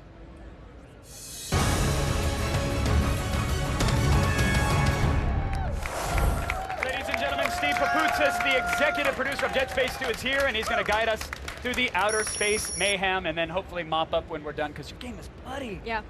Your game is very bloody. It gets a little messy. Yeah, thank you for that. I like that. Well, I'm a fan of that. Isaac's an engineer. So right now we're looking at a giant monster. Where are we and what's happening? All right, so what we're seeing here is the Church of Unitology on the sprawl, and what you'll notice is that the actual architecture has a lot of a feel of a Gothic cathedral because it's a giant church. So we've got the stained glass. Here we see the pack. This is another new enemy. The intention of this enemy is to overwhelm you in numbers, so and you'll creep actually you the hell out with the weird alien baby face. Come on, man. It's got some of that in there. That is startling. Weird alien babies are always creepy. And so right now he is, able to kind of freeze these enemies. Yeah, so what Rich did right there was he actually used stasis to slow the enemy down, and then he used the javelin gun to impale it, and then he used the alt fire on the javelin gun to actually ignite it, so creating an area effect that actually burns and damages enemies in the vicinity. So it's all about quick switch weapons and combos and dispatching of enemies the way you want with the weapons that you have? Yeah, I think you really want to make use of all the different tools Isaac has, but also there's another new thing that we've got going, which is the ability to actually dismember limbs from enemies and grab those discarded blades, pick those up with kinesis, and then fire them back at enemies and nail them to walls. The ultimate humiliation, beating someone to death with their own hand or arm or tentacle. Yeah. So catch us up on Isaac. Where is he? What is going on? What have you done with him this time around? So Dead Space 2 actually takes place on a place called the Sprawl, which is located on Titan, one of the moons of Saturn, which is the location of the very first planet crack ever in the Dead Space universe. So the Sprawl is a giant space city, and like they have on cities, like they do, is a giant Church of Unitology. Sure. There's a lot of other locations on the Sprawl, so this is just one of the many different environments players are going to get to experience. And I do like that you're still representing health visually on our hero. So what kind of weapons are we going to get to have? Well, as far as the weapons / tools go, the one we're showing off here today is the javelin gun. It actually fires off. And you can show it off all day. I love it. Well, showing it off. Yeah. So it'll actually fire off a giant spear into an enemy like that, and then pin him to a surface. So that's the new one we're showing today. But we've got a few others in store that we're kind of keeping on the down low. And was there a challenge with we were talking before about like minor tweaks that you made to the game, showing ammo counts when you switch a weapon and whatnot. Was there a challenge for you going into this as like Dead Space, the first one, incredibly successful, fans loved it. Can you tweak too many knobs and then break that original formula? Or did you say, you know what, we're going to do what we want with Dead Space 2 and that's it? Yeah, I think you absolutely can do that. You can totally screw things up if you just overthink it or throw away a formula that the players really enjoyed. And, we got the opportunity to make Dead Space 2 because players enjoyed the first one. So we want to make sure whatever we're doing in the second one meets with their expectations. So we've been really cautious about, minor little tweaks. Like you mentioned, when you bring up the weapon switch UI for those few seconds when it's on screen, showing exactly how much ammo is in each weapon. People ask for that. That's one small refinement. But we've also gone in and made Isaac a little bit more responsive, so that when people pick up the controls, if they've never played Dead Space before, it feels very natural. Those are some of the small tweaks we've done. On a larger scale, we've actually improved zero gravity. Now you're able to move in full 360-degree space. Last time you jumped from point to point. Right. So we've mixed that up too. But there's a lot of little nuanced changes in the game. Now, something that fans really liked had good pacing, and there was always kind of a surprise around the corner. Have you tweaked the pacing any, or have you kind of gone with the pacing in Dead Space? Well, we can't, being a survival horror game, right? We can't replicate that formula because it becomes predictable. If you think about horror, what works is relatability, things that people actually believe could be real, and then you have to mix up the pacing or the timing. So in Dead Space 2, we're definitely going to take cues from what we did, but we really want to mix it up. If you think about it in musical terms, like on the 2s and 4s, you might be doing something. Maybe in Dead Space 2, it's on the 1s and 3s, but it's gonna feel similar yet different. So rip off an alien baby's head on the downbeat, and then for that accent note, you throw the head at another. Yeah, and then a little triplet, and then a little just snare playing flourish. jazz with dismembered limbs. games. I like it. Exactly. And it's not just a static world that you're in. You can actually use the environment to help dispatch the enemies, correct? That's right. We're not showing it today, but there's a whole nother new mechanic that we call decompression, where you're actually able to go into an area, and if you fire a shot, you can actually break a pane of glass and suck enemies out into the vacuum of space. Now that can work for you or against you. Now imagine you're in a dark environment, you can't see an enemy, you don't know he's standing in front of one of these windows, and next thing you know, bam, you're getting pulled out. So you've got to quickly look for a way to shut that window so you don't get sucked out. So cool. It's a risk-reward mechanic. Now, we're familiar with the necromorphs, but there are new enemies, so can we talk a little bit about how they factor into the game? Sure, so we've evolved the kind of rogues gallery, so to speak, of enemies. Again, we have the pack, who's new, the tripod that folks got to see here, we've got the puker, we've got the stalker, the crawler. I'm sorry, the puker, sis. what is he like? Tell me about this puker of yours. Is he a gentleman? He plays sounds chess? charming. Yeah, he's kind of like a cross between a Pegasus and a unicorn. Oh, okay. That kind of thing. I'm imagining projectile vomits involved, though, Exactly. as well. Okay, good. He's So like it's not just a puking clever all over. name. He's like trying to puke down Isaac's throat. There's a lot of vomit. And what are the strategies for taking out those enemies? Are going to be similar to the necromorphs, or are they going to be totally different? Well, they are still necromorphs, Right. but for example, with the puker, if you actually sever one of his limbs, it's going to start emitting this disgusting bile that will actually damage other enemies. So if he's near, a bunch of, let's say the pack is around, and he actually sever one of those limbs and just the pus and vomit and all that comes out, those guys are going to take damage too. So I you just got to mix imagine it up. some viewer with a hot pocket inches away from their mouth, and it's now all over the place. Yeah, because well, that's what you do. Dead Space 2. And you do it well. What are So we gonna when do? can we play it? When can we be disgusted with the puker and zero gravity environments and all that fun? January 25th, 2011. Cool. Sounds good. Thank you Yeah. so much for coming by and Thank bringing you. us Dead Steve, Space. really appreciate it. Thank you so much. Miss Munn! Hey guys, coming up, we've got a live hands-on demo of EA Sports MMA, which features legendary fighters like Randy Couture and internet favorite Baz Rutten. The fists will be flying right after this.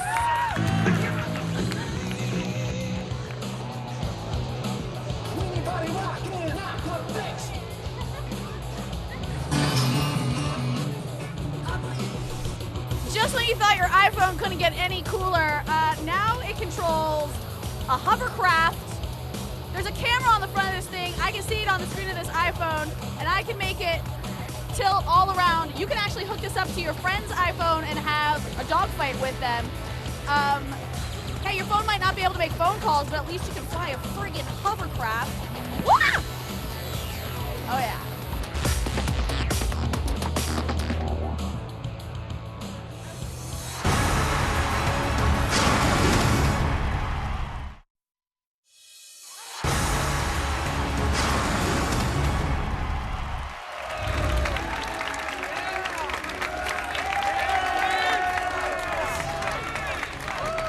Hi everyone.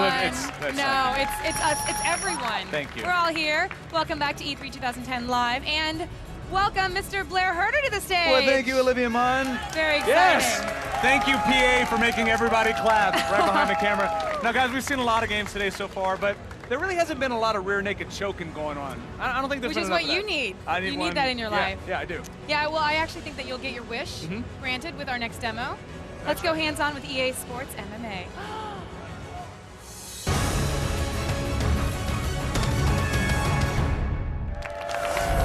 All right, This here to is take your us game. inside This the is game. you. This is Here. all me right This here. guy Creative loves director, this. EA Sports MMA, Jason Barnes. Jason, thank you so much for being here, sir. Thanks for having me, guys. Really appreciate it. Really excited to be here. Now, Jason, we spoke a little bit before this interview. We said there is a game out there, obviously UFC Undisputed, but it's such a huge sport. It's exploding on the scene right now. What are you guys bringing to the table? How are you putting the EA Sports name on this? Well, with EA Sports, you know you're going to get quality, you know you're going to get depth. What we see with EA Sports MMA is a global sport. It's not one league. It's played worldwide. It's played in Japan. It's played in Brazil. I mean, fights take place in England, everywhere, and you're going to see that. If you look at the footage right now on screen, you see a fight taking place in Brazil in a round cage. You're going to have those different options. You got Jason Mayhem Miller fighting the current Strikeforce middleweight champion Jake Shields, but they're not fighting in Strikeforce. They're fighting under a totally different rule set. So we have multiple rule sets. You have Japanese rule set that allows knees on the ground, something different. So you're going to get a variety of different things with the worldwide aspect of mixed martial arts. Speaking of variety, MMA encompasses all different types of styles of fighting. So Will this game also be able to play every style of fighting? Definitely. Mixed martial arts has evolved so much over the last 20 years as a sport, but at the same time, like you said, you have different styles. You have Brazilian Jiu-Jitsu with guys that are great on the ground. They're going to put you in rear naked choke, something you're looking forward to, from what I understand. So weird when we make eye contact when he says that to me. rear naked choke, and it's like he looked right past me. I know, Olivia's not even here anymore. It's just me and you talking about rear naked. So we got the Jiu-Jitsu side of it, which is awesome, but then you have stand-up strikers, whether it's someone like Kung Lee, who's going to throw spinning kicks. He actually came in and motion captured with his own kicks. Yeah, that must be really hard to do because there's so many different styles of fighting. They're all so specific and they're all an art unto themselves. So to be able to encompass that in your game is really fantastic. The little details. Well, thank you. And what we're trying to do is give the sport is a complex sport, and we know that, but we're trying to give people easy access into it with simple control that's consistent. Whether we're in a stand-up fight, in a clinch, or on the ground, you're going to find simple control, and the depth really comes from the timing and the subtle little passes and movement on the ground. That means that you can stop clapping and actually pretend like you're a real fighter. I'm holding my hand up in victory already. And let's talk about those controls. Obviously, this is a very nuanced sport. Now, something that you guys, I think, brought to the table with Fight Night is that you made boxing feel like boxing. This is something you can go from striking to grappling to submission in a matter of seconds. So talk about the control scheme. How's that all going to work in this game? So Fight Night laid a great groundwork, as you know, with total punch control. But what we have is total strike control. With the mixed martial arts, now all of a sudden we're able to throw kicks, spinning back fists. So we do that with a simple kick modifier, and you do the same gestures that you would do for punches, but you do it for kicks. And like I was saying earlier, if I get you in the clinch, I'm going to throw knees the exact same way. Or if we go on the ground, as we saw earlier in the footage, you're seeing knees on the ground. It's a simple control. Now grappling, that's where things get a little bit more complicated in most people's mind. But what we have is a strike to pass, pass to strike system. Okay. That's what we've heard from our fighters that have come in and talked to us. And what that means is if we're on the ground and I'm worried about you punching me in the head and I'm covering up, that's going to mean that I'm allowing you to then advance to a better position. So that is the key. So am I making a choice to grapple or am I making a choice to strike? And that works if I'm on my back or if I'm on top on the ground. Now there's a career mode in this game too. Tell us about that. So we're not going into that many details with our career. All the details right now. All the details. Right now. Basically, you can start with a player and take them like all the way through from the beginning. Yes, you'll be able to win a championship. But the key with our career mode is with any EA Sports career mode, you know you're going to have depth. And what we're going to be able to do is take that photo face right there. Oh, that beautiful create face that right fighter, there. And then we're going to bloody it up with some elbows and some maybe. knees. That sounds like a lot of fun. So you're going to be able to play online and also, like, with that creative fighter. When you win money, that will allow you to, get more powers and kind of get more stuff. Yeah, so. you'll more powers. More powers. Is there lightning coming out of people's fists in this game? Look, I'm superhero minded. MMA is like, but that's what you get. I just want powers. It's cool. It's okay to want powers. There's knockout power coming out of it. Fair enough. Now, see? Jason, Shut up. What consoles can we see this on? When are we going to see it in stores? You're going to see this on Xbox 360 and PlayStation 3. Our release date is October 19th. Awesome. A month and a date. I like it right there. I Not love so it. we get often on this stage right here. Well, thank you very much, Thank you so Jason. much. Everybody. Thank you. Thanks for being here, brother. Great job. Really Congratulations. appreciate it. Okay, our coverage of video games does not stop with E3. You can stay in the loop every single night with XPlay. TV's most watched video game show is jam-packed with breaking news, previews, exclusive hands-on demos, trailers, and reviews of all the latest games. Catch all new episodes of XPlay weeknights at 6:30 only on G4. And go to G4TV.com/XPlay for all of your gaming needs. Coming up in the next hour, we are going to have a world premiere demo of Assassin's Creed Brotherhood. One of this generation's most popular single-player franchise is now tackling multiplayer. You're going to get all the details right after this.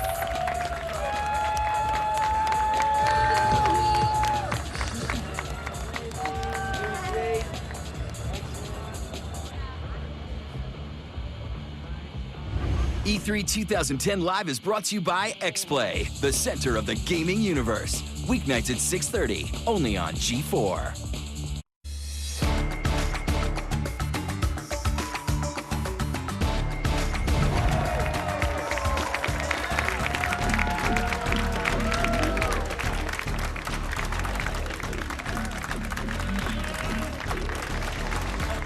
Hey everybody! Welcome back to to GeForce coverage of E3 2010 Live, presented by Burger King. Coming up, we've got burgers. Yeah, okay. And it's I like burgers. I've eaten them before. Like food. We've got not really a give and take back here. What do we have, Olivia? We've got a hands-on look at Brink, the new shooter from Splash Damage. That's all about quick kills and hauling ass. Plus, we have a demo of Gran Turismo 5. Creator Kazunori Yamauchi will take us inside the long-awaited racing sim, and that is an understatement. I was this tall when they started development. It's true. Yeah. And later, Killzone 3. Learn everything you need to know about the PlayStation 3 exclusive. But first, let's send it over to Adam and Morgan for a world premiere demo. It is time to go back to Italy for some good old-fashioned assassination. Yeah, Ubisoft is taking the Assassin's Creed franchise in a new direction with Brotherhood, which continues the story of Ezio. Let's go hands-on. Here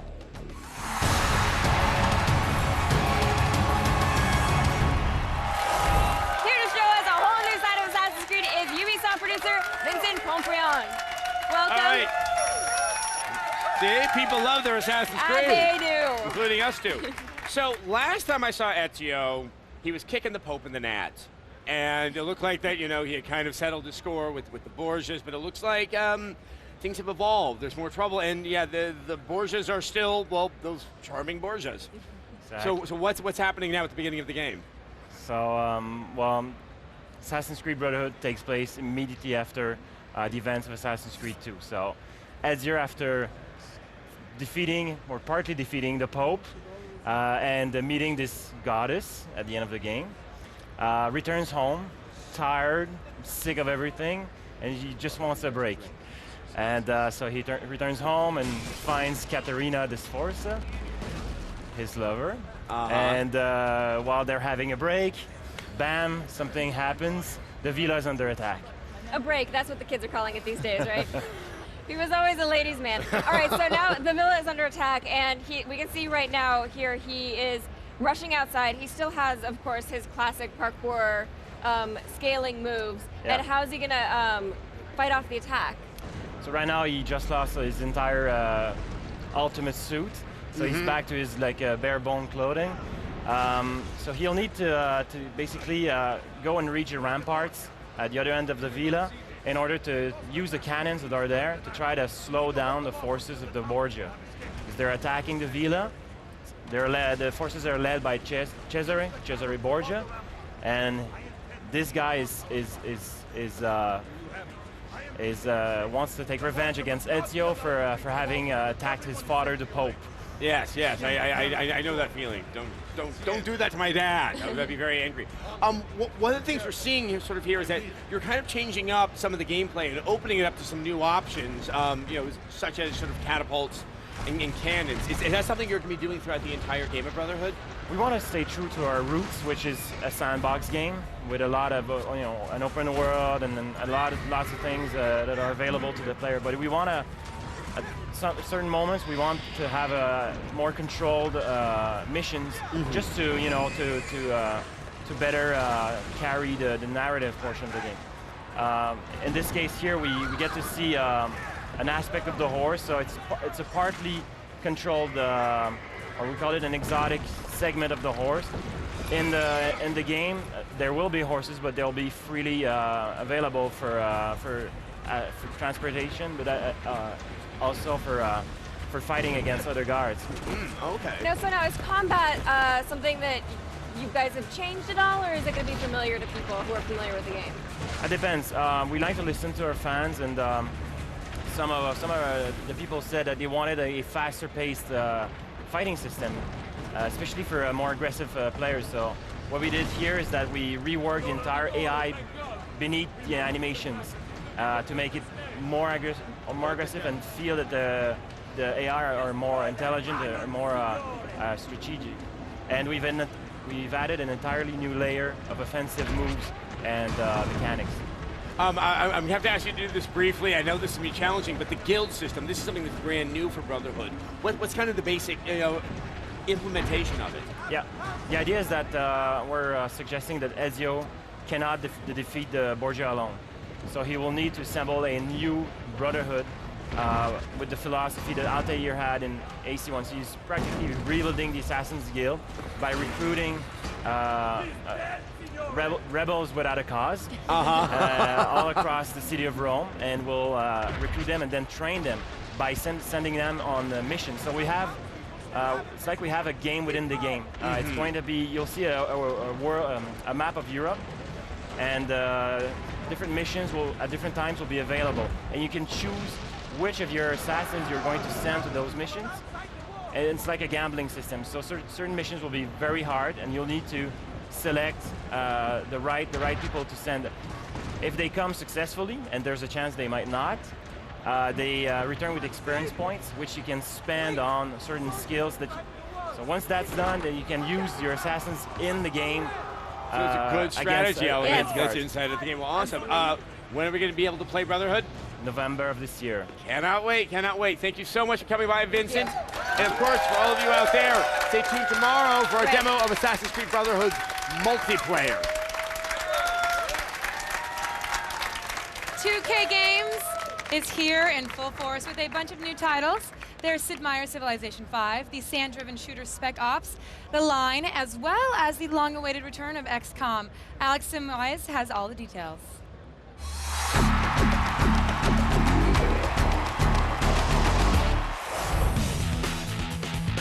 For the past half-decade, 2K Games have been bringing out some of the world's most popular games. Now, this year, they're going to bring out a trio of unforgettable titles.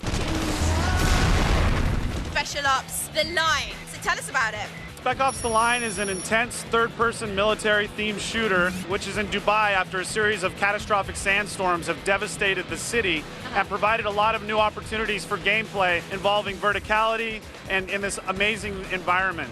The main character, is he a lone gunman or has he got a team behind him? So Captain Walker is the leader of an elite Delta Force unit, and as the player, you get to control Captain Walker and the squad that he plays with. Cool, sounds awesome. So when can I get my hands on this? 2011.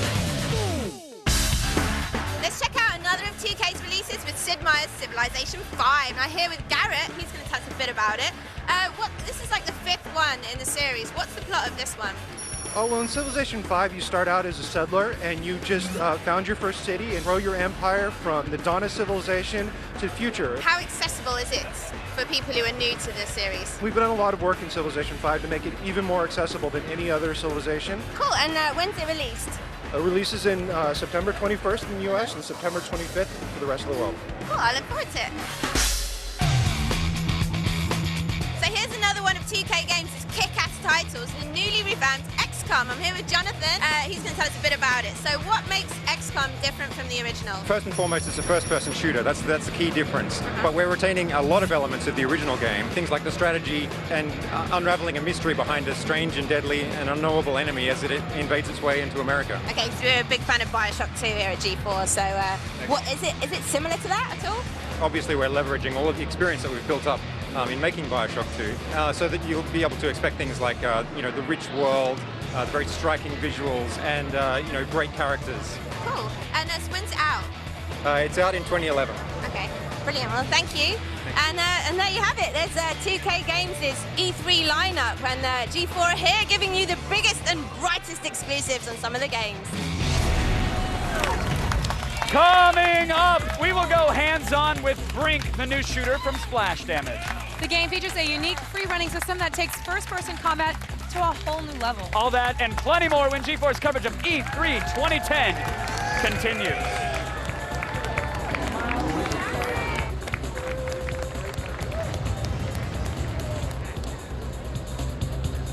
E3 2010 Live is brought to you by Burger King. Burger King is open till 2 a.m. or later. Don't go to bed before the king.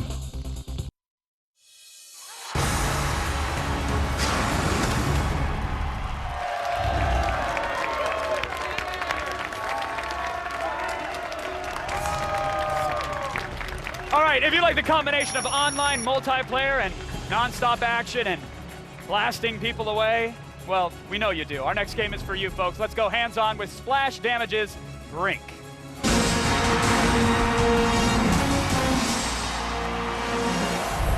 All right, here to walk us or slide us or wall run us through Brink, game director Paul Wedgwood. Good to see you again, Paul. Good to see you. How are you?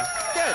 It's been a little while since we first heard of Brink, so bring us up to speed. This is a futuristic squad-based shooter Right. But somebody tripped and spilled a vial of parkour into the first-person shooter mixture. Yeah, you know, it's at its heart, it's a shooter. So it's about shooting people, it's about visceral combat, and that's really important. But what we wanted to do was take those kind of frustrating artificial constraints out of shooters.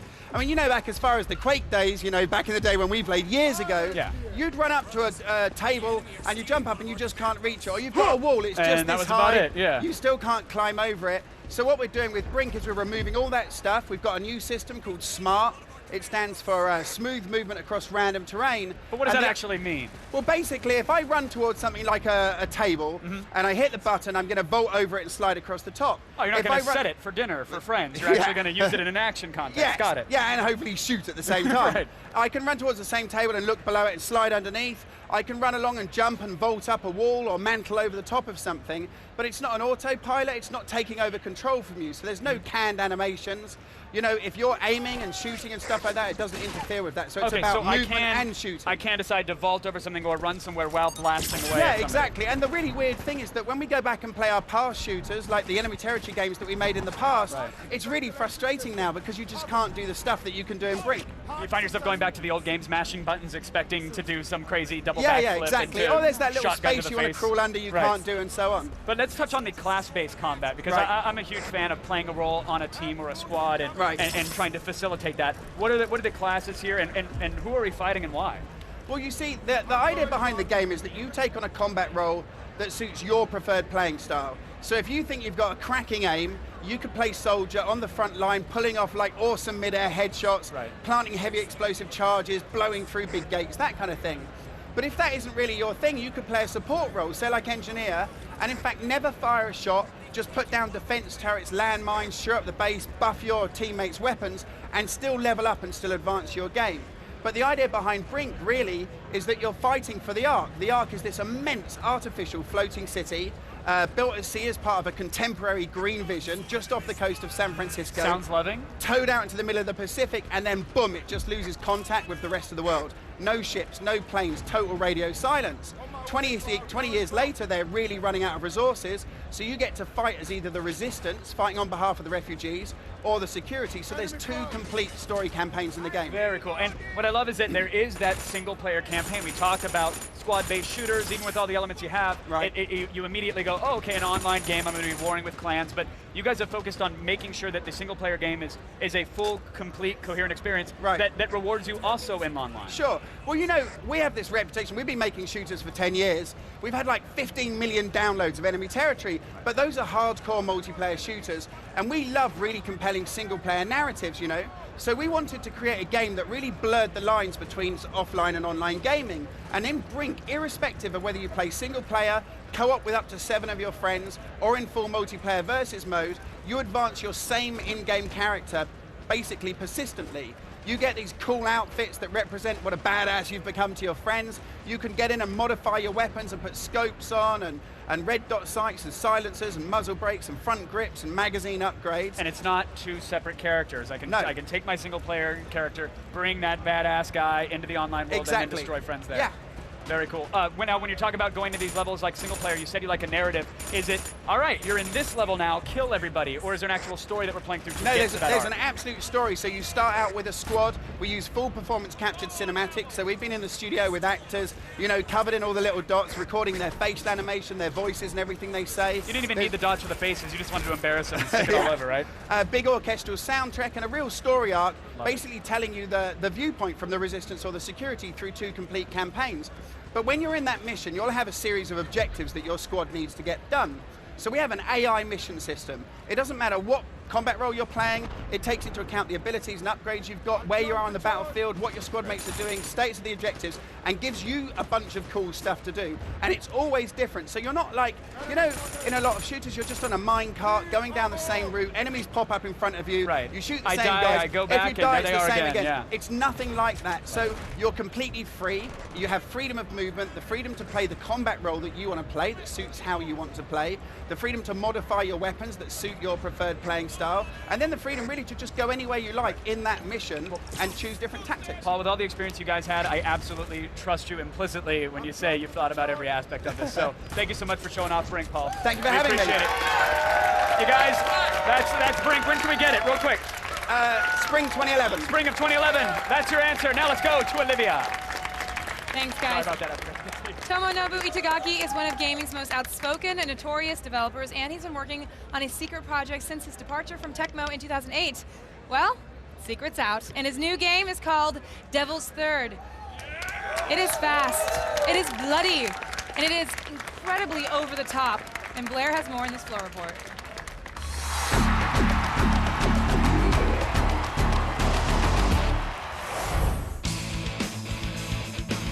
The man I'm about to talk to is so big we couldn't even interview him here on the show floor. They're hiding him in a room back there, but I'll give you a couple hints.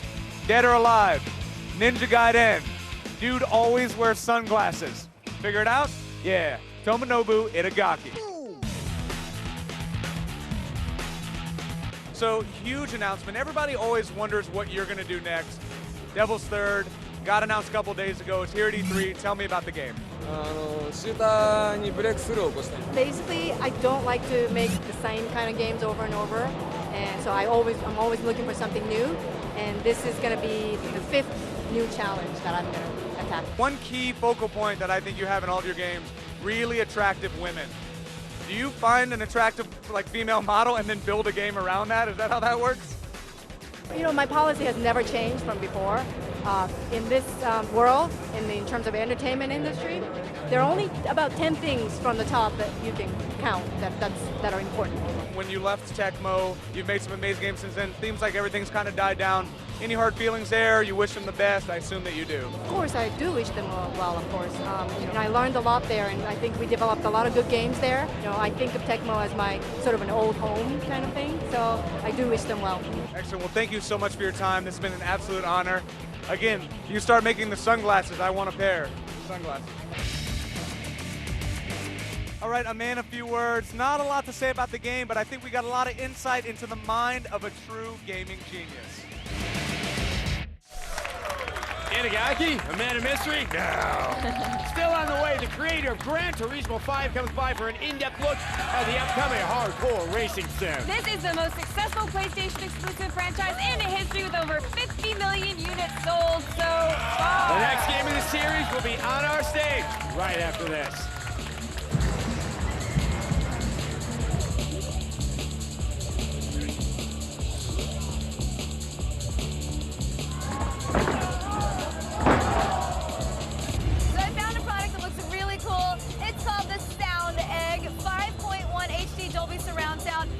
Speakers up here, a 10-inch subwoofer below, great for gaming or just home entertainment. You can put it in your dorm room, your room at home, whatever.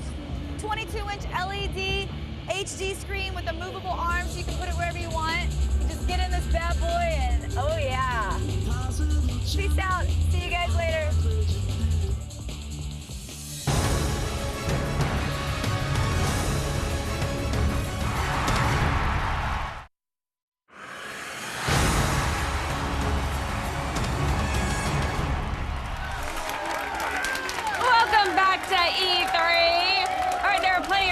Out there, but only one series caters to bona fide gearheads. Now, the type of people who have episodes of Top Gear memorized word for word will love our next world premiere demo. It's Gran Turismo 5.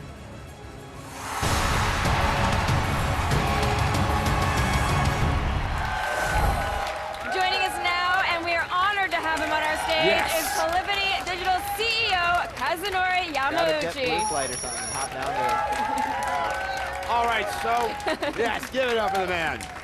So, for those people who live under a rock and don't understand the significance of the Gran Turismo series, what makes this such a definitive racing game? Biggest race of the year. We actually, I don't know, I'll give you my card and you can, I'll shoot you an email. We may have.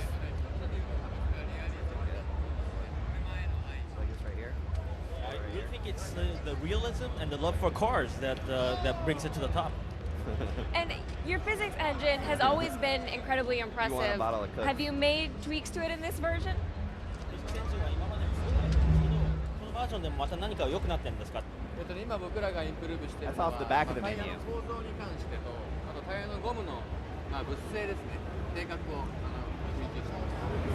One of the things that we really focused on improving this time was just the mechanism and structures related to the tires themselves, also the material properties and the characteristics involved, and that's something that we worked hard on this version. Now, we've all day long, we've seen the NASCAR mode that's brand new to the Gran Turismo series. Are there any new modes also that have been incorporated into Gran Turismo 5? ナスカーのモードは今回いろいろ見せられたんですけど、それ以外のもので何かグランツーリスモで今回プッシュしたいものとか強調したいものってありますか？どれが一つってなかなか難しくて、グランツーリスモっていうのは、あらゆるアスペクトで最高のものを目指してますから、本当どのピースを取り出しても素晴らしいものになっていると思います。Yeah, it's actually really hard to raise just one thing because Gran Turismo consists of a multitude of things that you pull out any one thing from the game, it's going to be great. So it's hard to say with just one. And so now you've added night racing and collision damage. How do those affect the game? How does that affect the cars and how you drive? ナイトレースと衝突のダメージとかが追加されましたけど、その運転の仕方とかゲームにどういった役割というか影響があると思いますか？まずナイトレーシングに関して言うと、僕自身が24時間レースに年に2回ぐらい出るもんですから、夜のドライビング、見えない中でのドライビングの難しさっていうのはすごくよくわかるんですね。それをゲームで表現した方っていうのはナイトレーシングについて。Well, in regards to night racing, I've raced in a few endurance races, 24-hour races at night.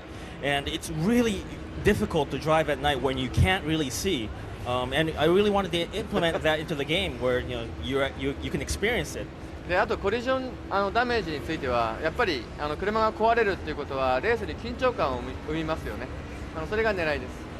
And when you add collision and damage to a game, of course you have the added tension of trying not to break your car.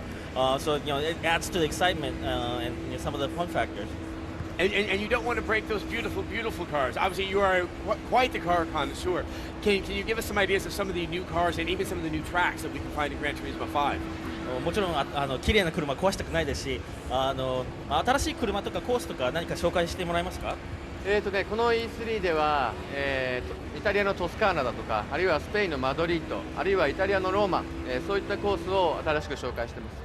Yeah, in the E3 demo that we brought to this year to E3, you have the Tuscany course, the Madrid urban street course, and also the street course in Rome as well. All right. And I think a big question that a lot of gamers would like to know the answer to: when are they going to get to play this game? でゲーマーの待ち構えている質問はいつゲームを遊べるんでしょうかと。11月2日発売です。It's going on sale on the 2nd of November. All right. We cannot wait. Thank you so much for being on our stage. Again, thank you. It is Come a on, huge everybody. honor. We really appreciate it. Right now, let's send it over to Olivia and find out what's happening in the Twitterverse. Well, after a full day of E3 coverage, you might be experiencing sensory overload. Thankfully, there is a remedy, and Chris Hardwick is ready to administer it. Hey, Chris Hardwick here from Web Soup.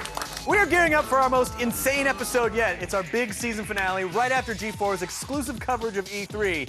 And what do we have on deck for you? I'm glad you asked. We had a tasteful of assortment nut shots. Delightful. An exclusive look at some very deranged video games.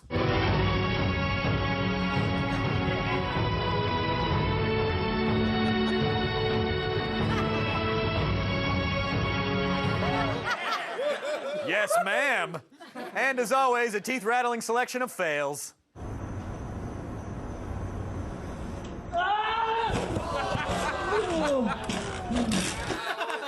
Nailed it.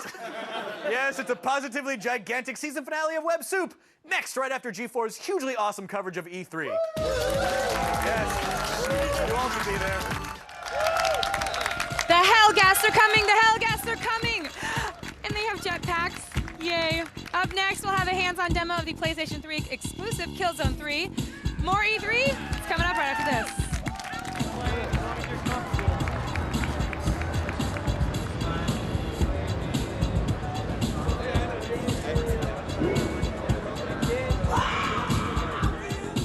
E3 2010 Live is brought to you by Web Soup, your weekly viral video fix of stuff you can't unsee. Season finale next, only on G4.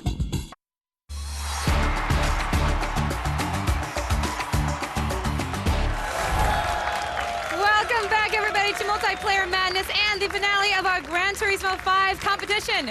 NASCAR driver Kevin Conway finished up with a time of 49.05. And now it's time for some lucky fans to show us how they stacked up against a pro.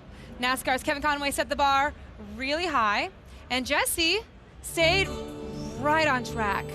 Look at that. Oh, beautiful. Then little Bo Peep, couldn't find her sheep. See what I did there? Anyways. And then poor Chuck just kind of fell just a tad short. But you guys, I'd like to say you're all winners, but you're not. Only one guy gets a prize, and that means he's the only winner.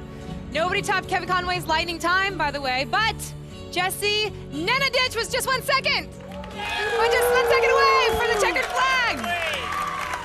Look at that, with a time of 50.17 seconds. Oh, my wits! How's that? That's what you get. See, you get the G4 swag bag, and ladies, we got some stuff coming in. G4 swag bag, the Sony prize pack, a free copy of the game as soon as it's released, and that was handed to you from the man himself. Lots of ladies giving you stuff, and you got everything. This is everything. See this? Now every Sprint Cup driver wants to win one of these, right? How about that? Have you guys seen the Dreamcast 2? Oh. Sidebuster. He was wearing a microphone. He wasn't. He's doing something for his own show. Okay, but this is what you're going to win. Look. That's a lot of nuts. I know. Everybody likes nuts. That's nuts. Yay. Oh, wait, and a checkered flag. You put your nuts in my mouth. I did. No, there you go. Now, all show long, you've been sending in your tweets on Gran Turismo 5, and the winner of our Twitter challenge is Marco Gutierrez, a.k.a. @Marguts, who tweeted, Gran Turismo is the only racing series that has truly stuck to their roots of what created Polyphonic Digital in the first place. That's amazing. Congratulations, you get a Sony prize pack, a G4 bag filled with swag, and a guaranteed copy of the game as soon as it's released. How you feeling? I am speechless right now, but I would like to thank my manager for giving me the time off. All right, we're gonna go to break. Shut up. More show coming up. Shut up.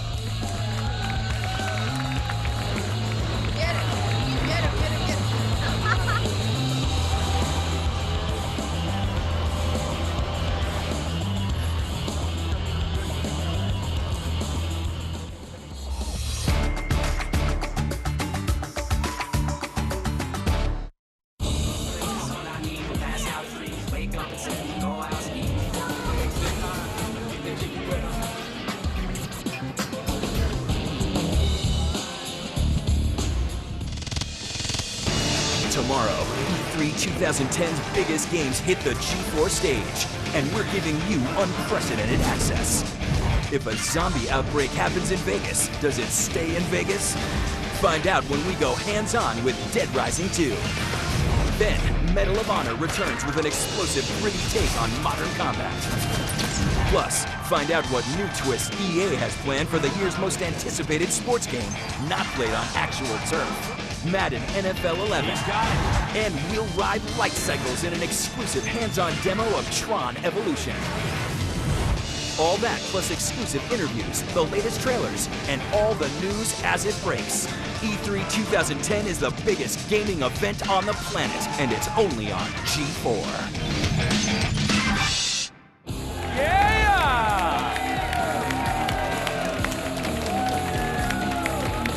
After years of hype and anticipation, Killzone 2 was finally released last February, and it delivered the goods. To say the least, and you will not have to wait as long, actually. In fact, the next chapter in the series, it's here. Right now. So let's go hands-on with Killzone 3.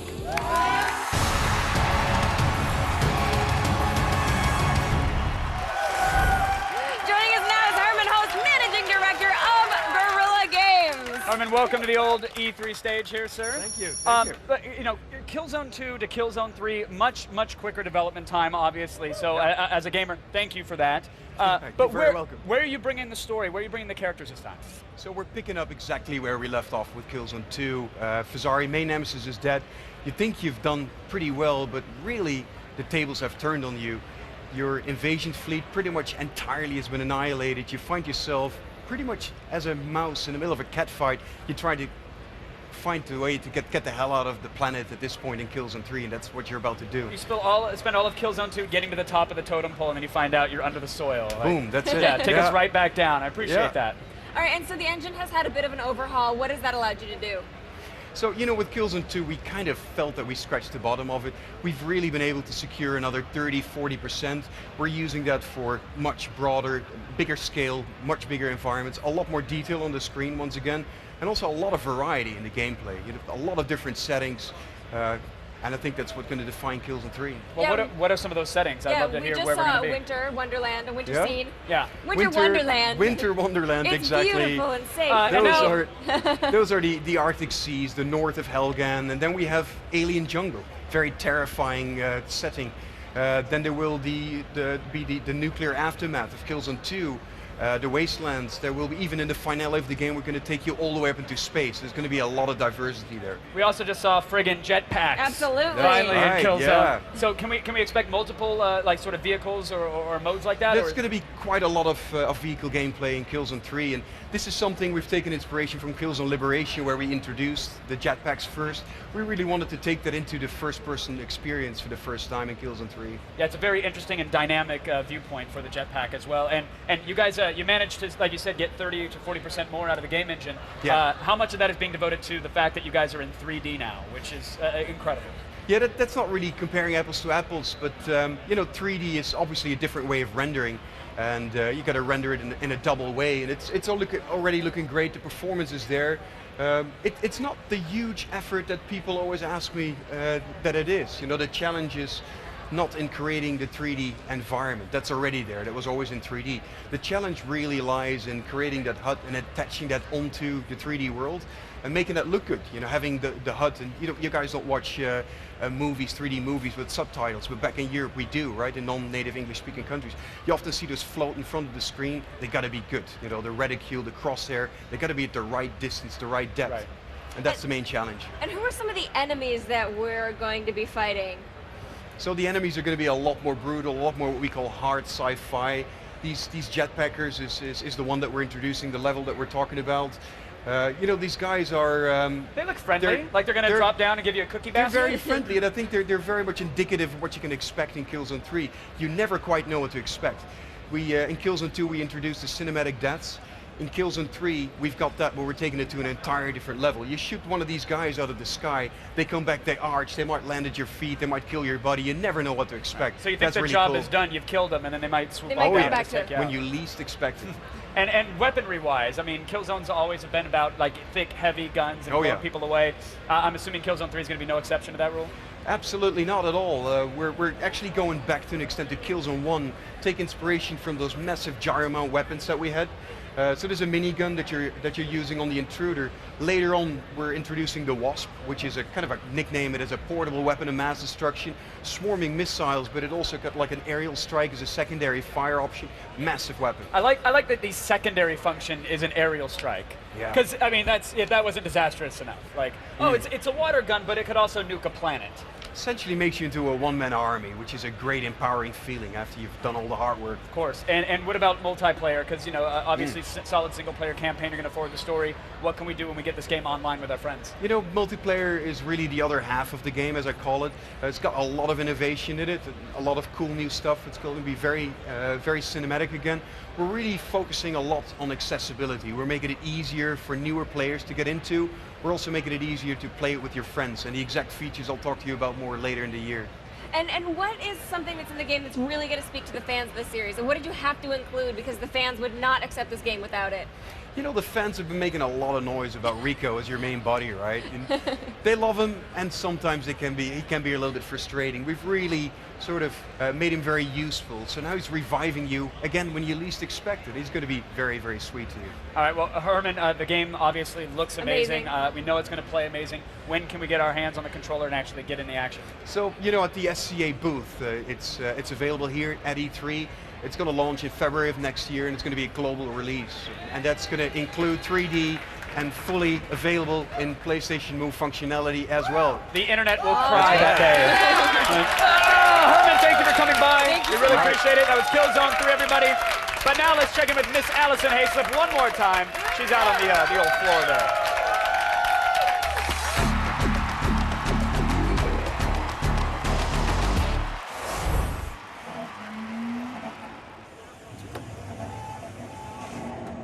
Pretty cool, right?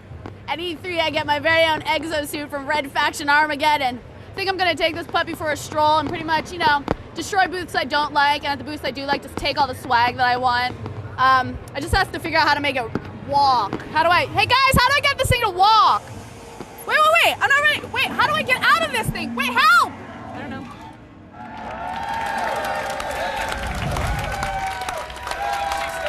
Actually, she's tweeting from inside there. Help! Exactly. I'm like, no. Well, guys, every E3 we arrive full of hope and wait for a new Legend of Zelda game to be announced. The last few years, we were left disappointed and dead inside. But not this year. Nintendo kicked off its press conference by revealing Skyward Sword, and here is a beautiful trailer.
We saw a lot of games today. Mini games. We did. Kevin, what was one of your favorites? I had many favorites yet again, but thankfully some of you guys will be mentioning them. So I'm going to say Rock Band 3. Yes. And here's why. Here is why. Many people thought there was no innovation left in the rock band or the music genre. Look, they added the keyboard. The string guitar really caught me by surprise. Pro mode, the 80s songs. There's a whole lot to love about it. I came to the show honestly not expecting to be that energized about another music game, and I'm fully back on board with Rock Band 3. Kevin, if you knew yourself at all, you get energized about every music. Well, I can play drums and pick up girls. Like, hey! If it's a Fisher-Price toy and it makes noise, I'm excited about it as well. But I really thought I was done with music games, and the keyboard peripheral, the string guitar, they did it again. I'm psyched again. Yeah, that's all. I actually, I spent a lot of time over on Gran Turismo 5, so obviously, I love that. Despite the fact that I'm both Asian and a female, I actually consider myself a very good driver, so I love all driving games. And of course, Rock Band 3, I'm really excited about, so I'm going to do a toss-up between the two of them. Morgan, what about you? You pick two. Okay. I did pick two. All right, you can pick two. I'm going to say that I was actually really impressed with Gears of War 3. I was a little bit expecting it to be like, oh, we've all played Gears before, but I love the 4-player co-op. The enemies are huge and really imaginative. I really like the art direction in that game, where they have the giant pillars coming up with the enemies falling off of them. That's super awesome. Also, there's chicks, super awesome. And beast mode. And beast mode's gonna be fantastic. In fact, the enemies exploding, you have to kick them away after you chainsaw them. That's awesome too. So that's why I picked monsters. Just give me more monsters, because if I'm not terrified, well, then I'm not exercising. So it's the way that core strength. I can keep my girlish figure that way. My choice, which I know was at least Kevin's choice, and everyone else's. Yes. Rage. It just looks incredible. Absolutely, just kind of an eye-opener. It was so much fun to actually be up there with you, Kevin. I had seen that demo a couple of times. It was fun to see someone watch it for the first time. I was absolutely giddy. And how many people walked by and said, wait, that's running on an Xbox? Excuse me? It's inconceivable that is running on an Xbox. And what I love about that is that we're going to see games like that coming through as soon as people realize that it's possible. I mean, it really is an accomplishment. I've said it before. I think id's design is now, up there on par with their technology. On par with their technology, and it was like Tim Willits crawled inside my head and said, "Oh, that's what Adam likes in a game. Well, that's a good idea." What else did he find in there, Adam? After batting away the cobwebs, he found that little pool of tears. We don't talk about that anymore. We don't talk about that. We put that in a box and in put that it on dark a shelf. room with the X on the door. But this is something also of, like, if you're not seeing this in HD, you really need to go to G4TV.com. It's up on the website right now. It's up on the website. Watch it in HD. It's going to blow your mind. G4TV.com. Check it out there. It looks amazing in high def. Folks, good night, everyone. That's going to do it. You heard it here. G4's coverage of E3 2010.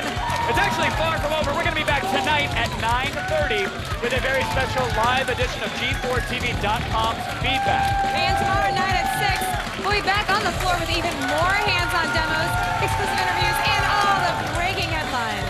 Guys, again, go to G4TV.com/E3 for anything that you might have missed this week. There's a lot of it. And right now, stay tuned. The season finale